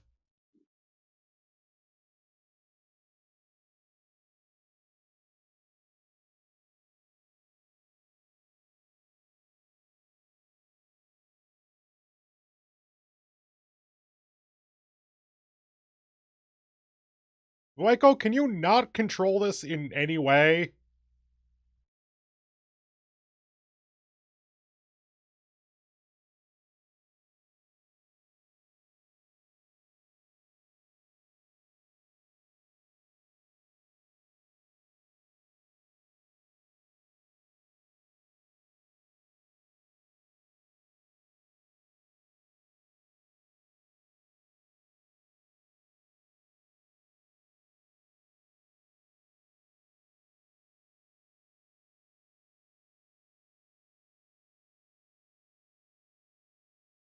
How thick is the wall behind him, though?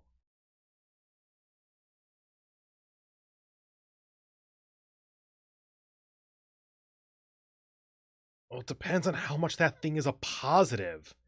If it's killing the villagers, then probably it's not good.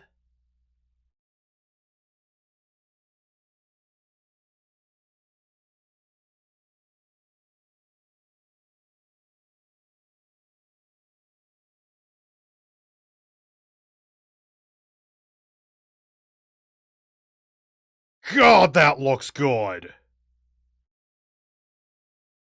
Now time for repercussions.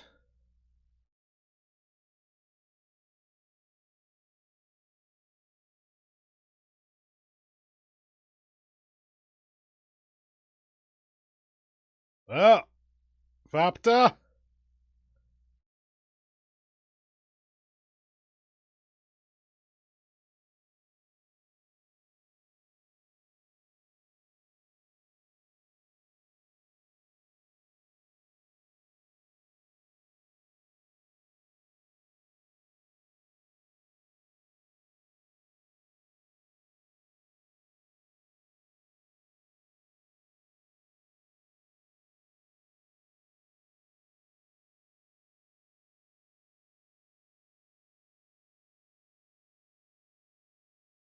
How about you give it to Rico instead, and then have Rico make a decision? Hi, the balancing. Hi, Fapta.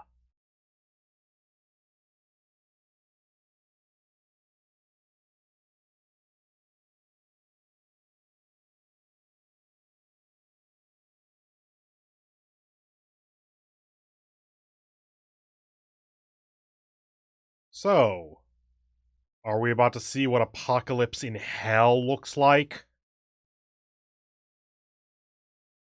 Probably.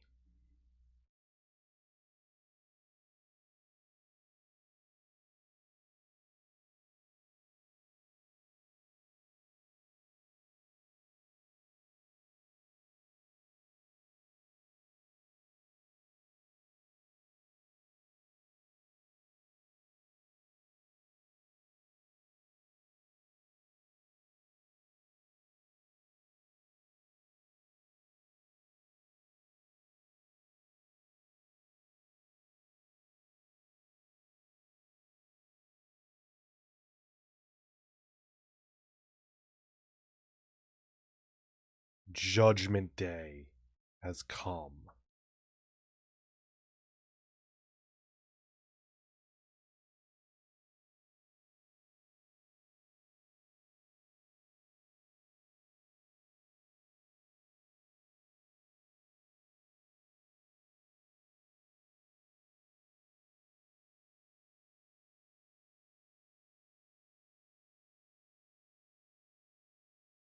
I won't be that surprised if the show actually does show everything she's about to do.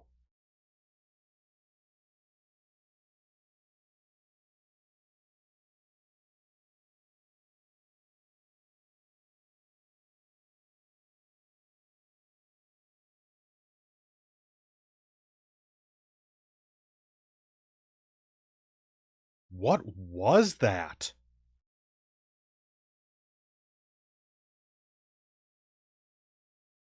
That was like absolution of sin or something? That's not the right phrasing. It's like she was freeing them from being the balancing anymore. Okay, this actress needs to show a hell of a lot of range to do all the voices for Fapta. I'm actually a little bit surprised that they cut away. This is not the show where I would expect them to show that kind of restraint.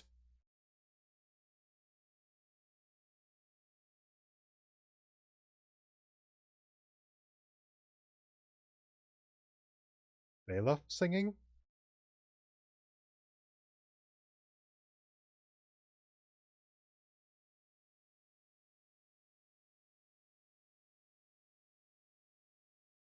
What? Oh, are you from the original party? We never... No, we did get your backstory, so no, you're not. You were seeing the background of the Raiders? Bailiff's memories, maybe?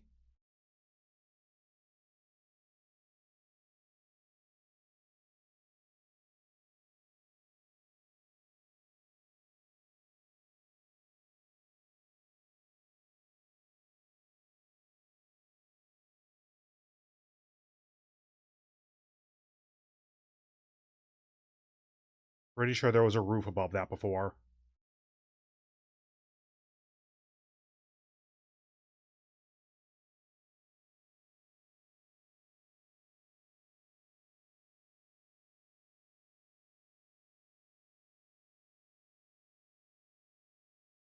What is he talking about?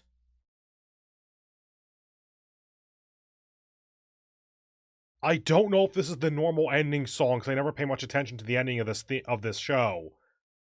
But that did transition very well into the credits. Okay, I'm going to click through, actually, just to make sure that it is credits to the end. Next episode. Okay, never mind then. And then other credits? Yeah, okay. Okay. That is a hell of an episode. Like, I genuinely don't even know how to respond to most of what I just saw, especially at the end there. I love Thopta's character, though. That is a great... That is so well written. Okay, let's keep going into Call of the Night, which for once is not a cooldown from Maiden Abyss. Or at least not the same kind of cooldown.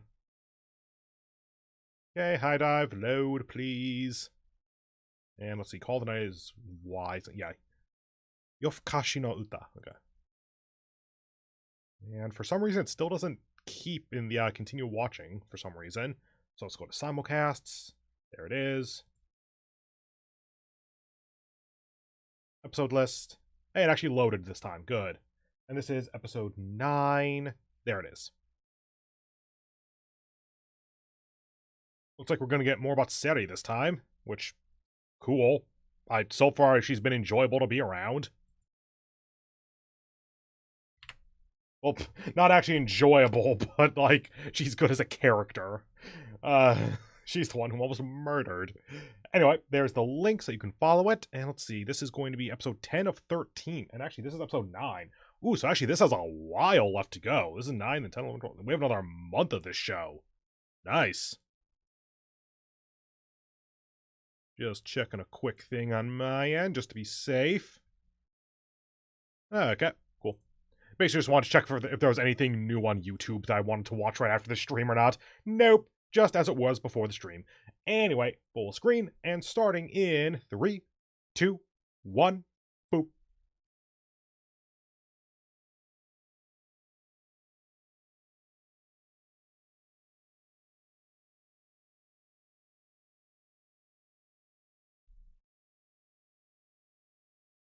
Idols?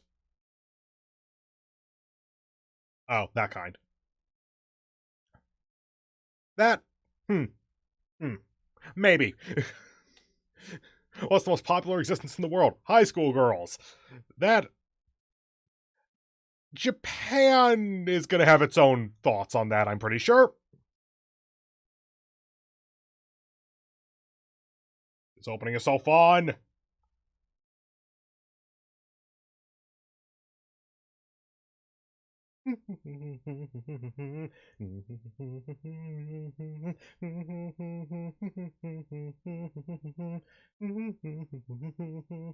Stop. Don't want to get a copyright claim. Realski, my humming's probably not on key enough to actually have that happen, but let's not risk it. YouTube loves not caring about the actual legality of anything. Have we met all of you? Yes. I think so.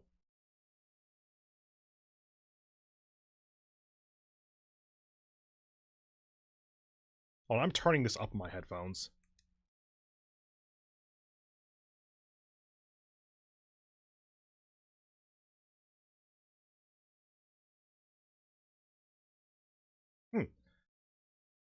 I've always felt like there's probably some kind of character meaning in those yes. I think that it might be there that the vampires are turned away and the humans are turned towards the camera. I'd have to go look that a bit more closely to know for sure, though.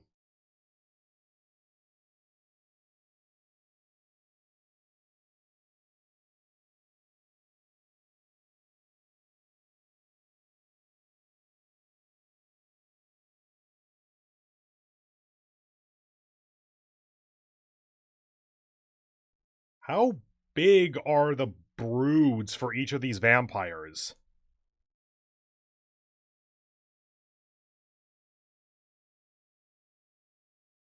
Hey, Nazuna.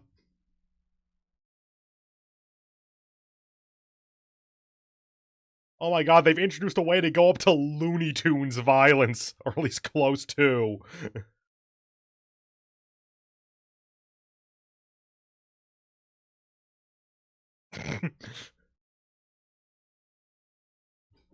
There it is.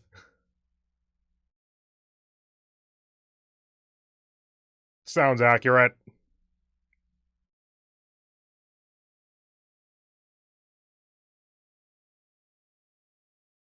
Now that we have people willing to put up with Nasuda's shit, there's a lot more. God, that's pretty! There's a lot more that we can do with slapstick and such.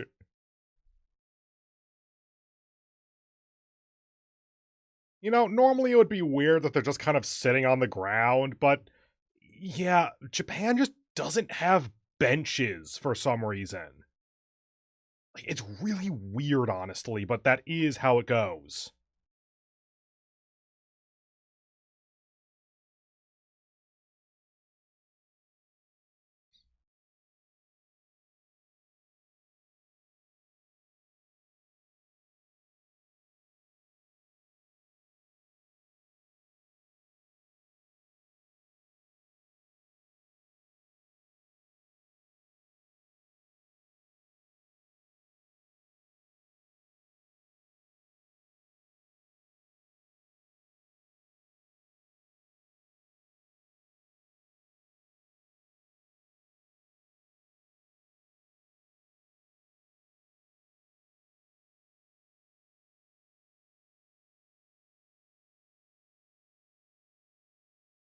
Hmm. Ko can see past people pretty easily. Huh.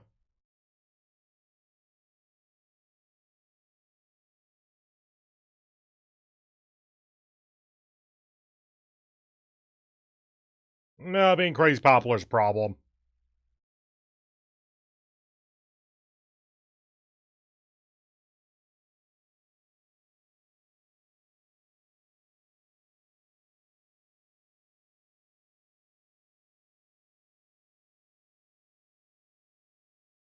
Oh?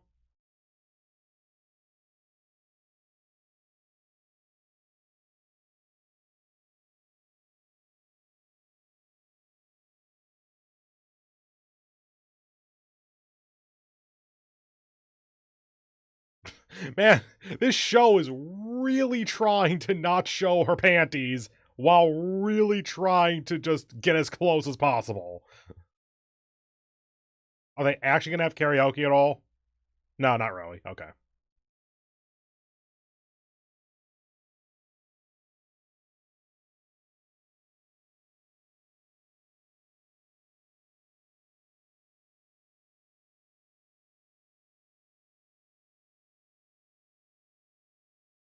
Oh god, it's too relatable.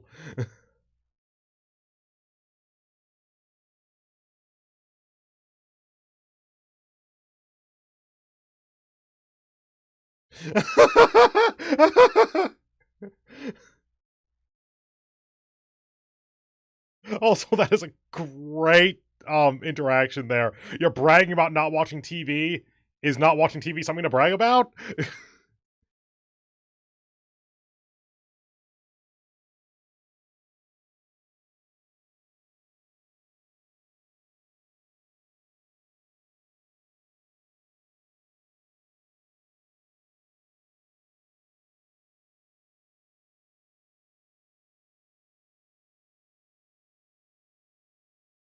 Oh no, it's from the ancient era of 1990 ish.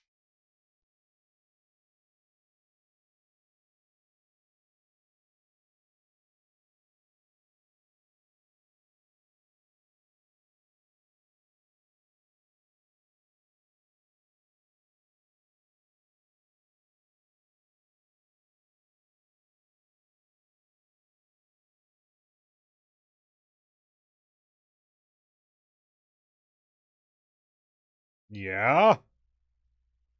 Hi? Oh, it's the guy from her phone.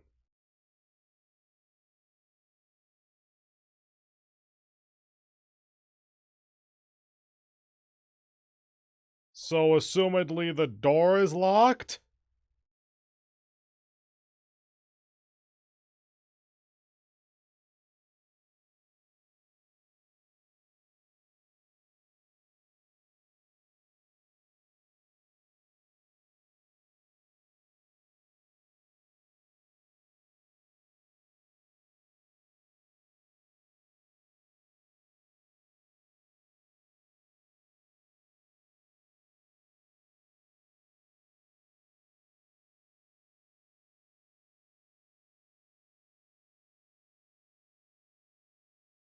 Okay, I guess the door isn't locked.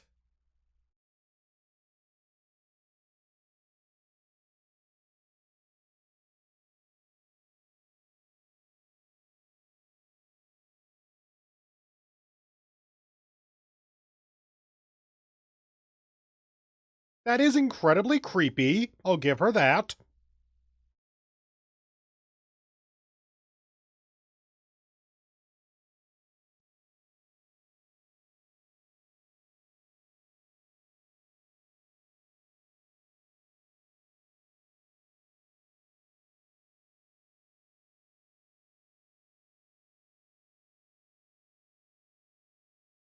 What was that shot?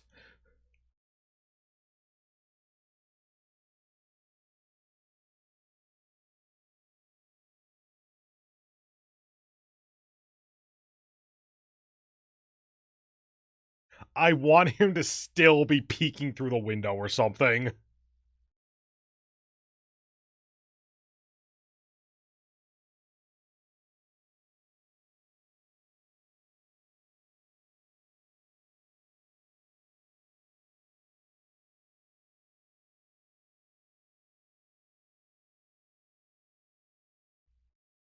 This is a weird color shift, but it does make it interesting.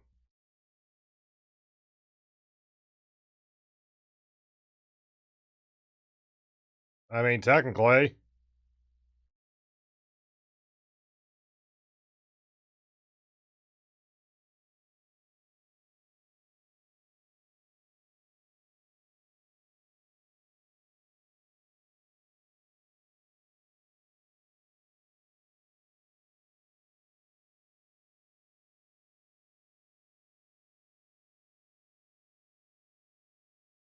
Where's this gonna go?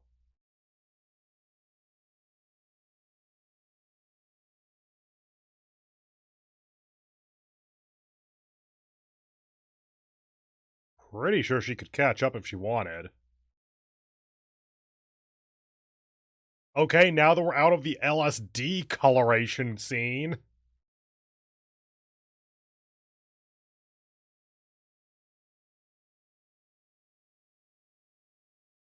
I don't know.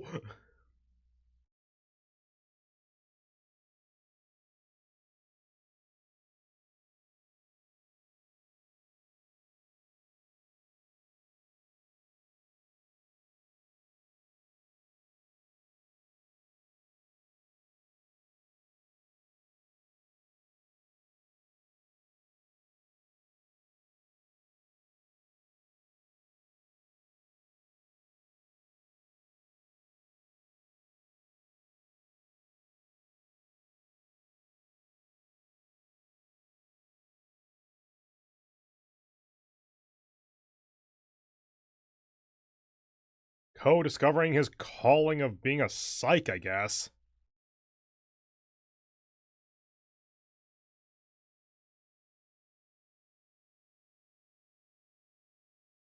So, is this the backstory?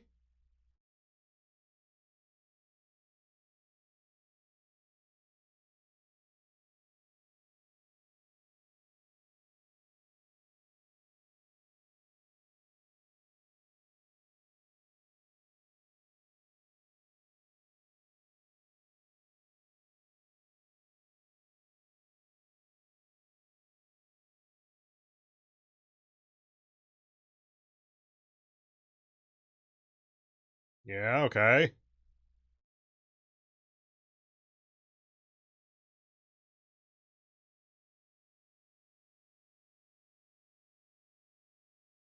Ah, ex-girlfriend. There we go.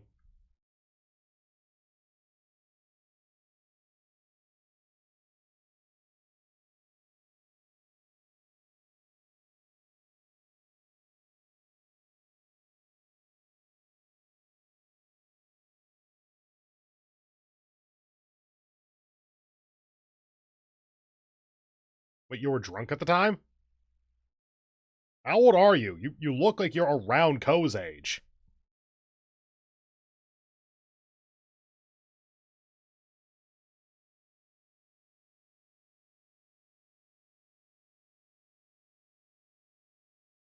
You're calling Nazuna.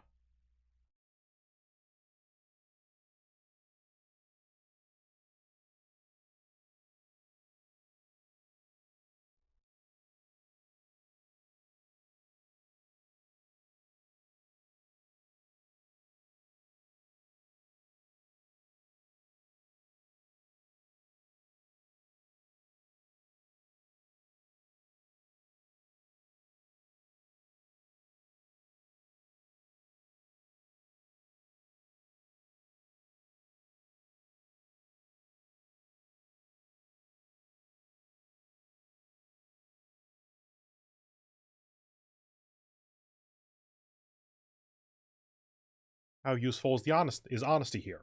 Because that might be exactly what he needs to hear.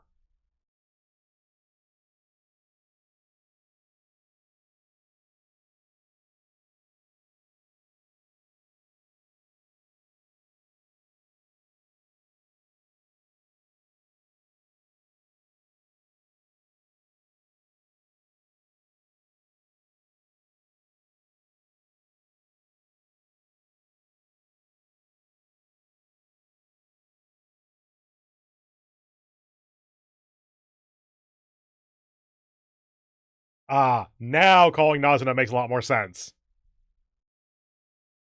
Oh, and now he has to die or be turned.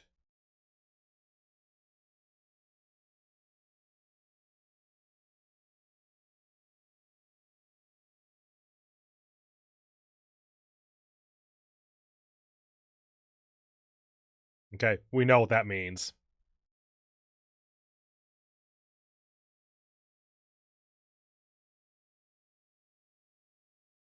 Hello. Yeah. I wonder how differently that played out in the manga. Like if you had to be paying more attention. No, they would have had the sound cues and they would have had specifically the panel of him pressing the button to call her and such.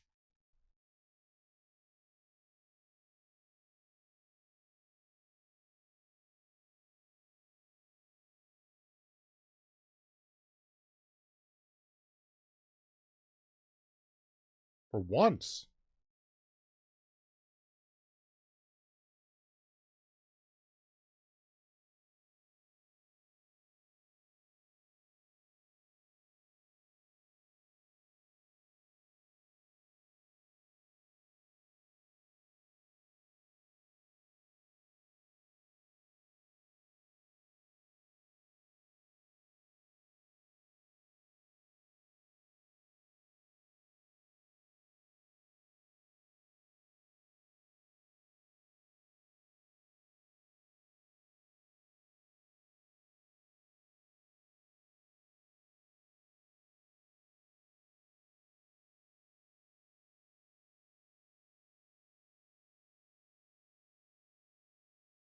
Okay.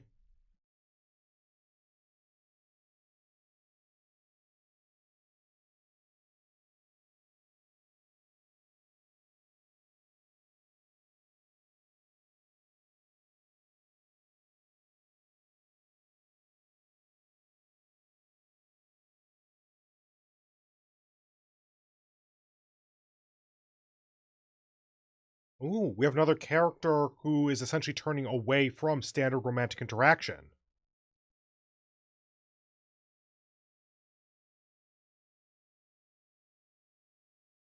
As a reminder, Ko's character seems to be coming to terms with being asexual and possibly or not necessarily asexual, but aromantic. My apologies. So she seems to be coming to kind of a similar conclusion. Maybe not fully aromantic, but at least like tired of romance being a constant.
Yeah, now that's revealed, he's on a timer, isn't he?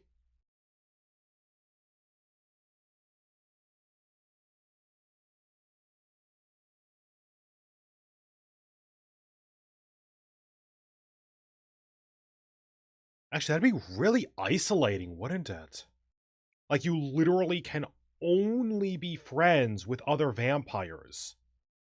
And that's a pretty limited group with a very specific mindset.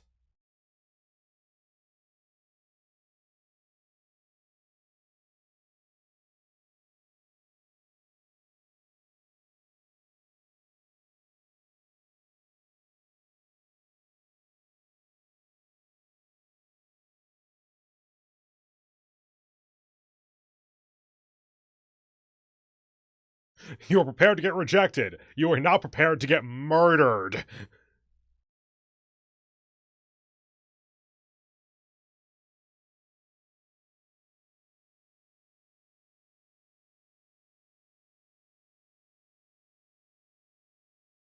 We haven't seen a male vampire yet, so I'm not sure if this is going to be something weird. Like, oh yeah, by the way, offspring of a vampire, if female, is what you've seen. If male, is literally a bat, or something like that.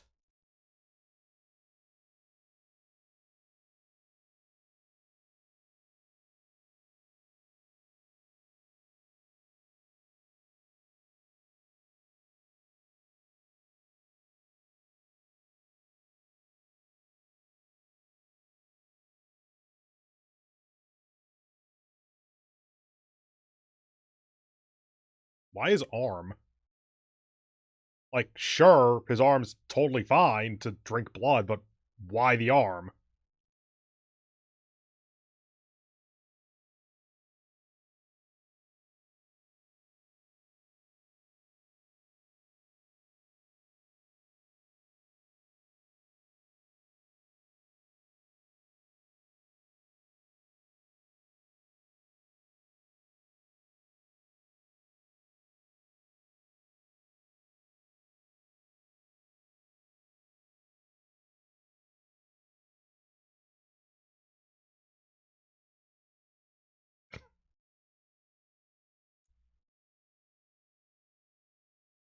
For a moment, I thought that man wasn't wearing pants and he was wearing like some kind of dress. So is your eyesight fixed now that you're a vampire?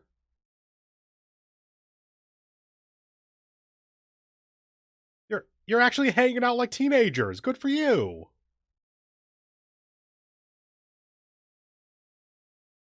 Oh, that's a cute way to end that episode. Actually, that's fun.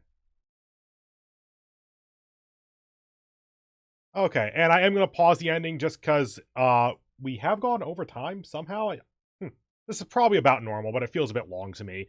But anyway, thank you very much for joining me in the live stream tonight. If it hasn't ruined your life, then go ahead and do all that YouTube stuff you've heard a million times. I'll stop stumbling over that eventually. Blah. Anyway. What's my usual outro? All that YouTube stuff you've heard a million times. I hope you have a wonderful remainder of your day, and I hope to see you in tomorrow's live stream when we're going to be doing our third set of double live streams, with the first live stream being noon to 2 p.m. and the second being 7 p.m. to 9 p.m. as usual, all in EST as usual for me. It's probably going to be the Mass Effect day, so 4 hours total of Mass Effect across the two streams, going through Pharos and onto Novaria in all likelihood, unless Pharos takes a lot longer than I'm expecting, which I don't think it will. I think we should be able to do Pharos in one stream and then Novaria next stream or something. Like, not finishing Novaria, but starting it at least. Ooh, after Pharos, I should probably stop by the Citadel and I think about it. That'll take up some time. I should probably just do longer streams with Mass Effect. Anyway, on actual point though, but yeah, so we're gonna be streaming tomorrow, probably Mass Effect, failing that, probably Fire Emblem, failing that, random game that I feel like playing because I reserve the right to always just play whatever random game because it just is fun. Anyway, thank you all very much for joining me. I hope to see you tomorrow. Bye.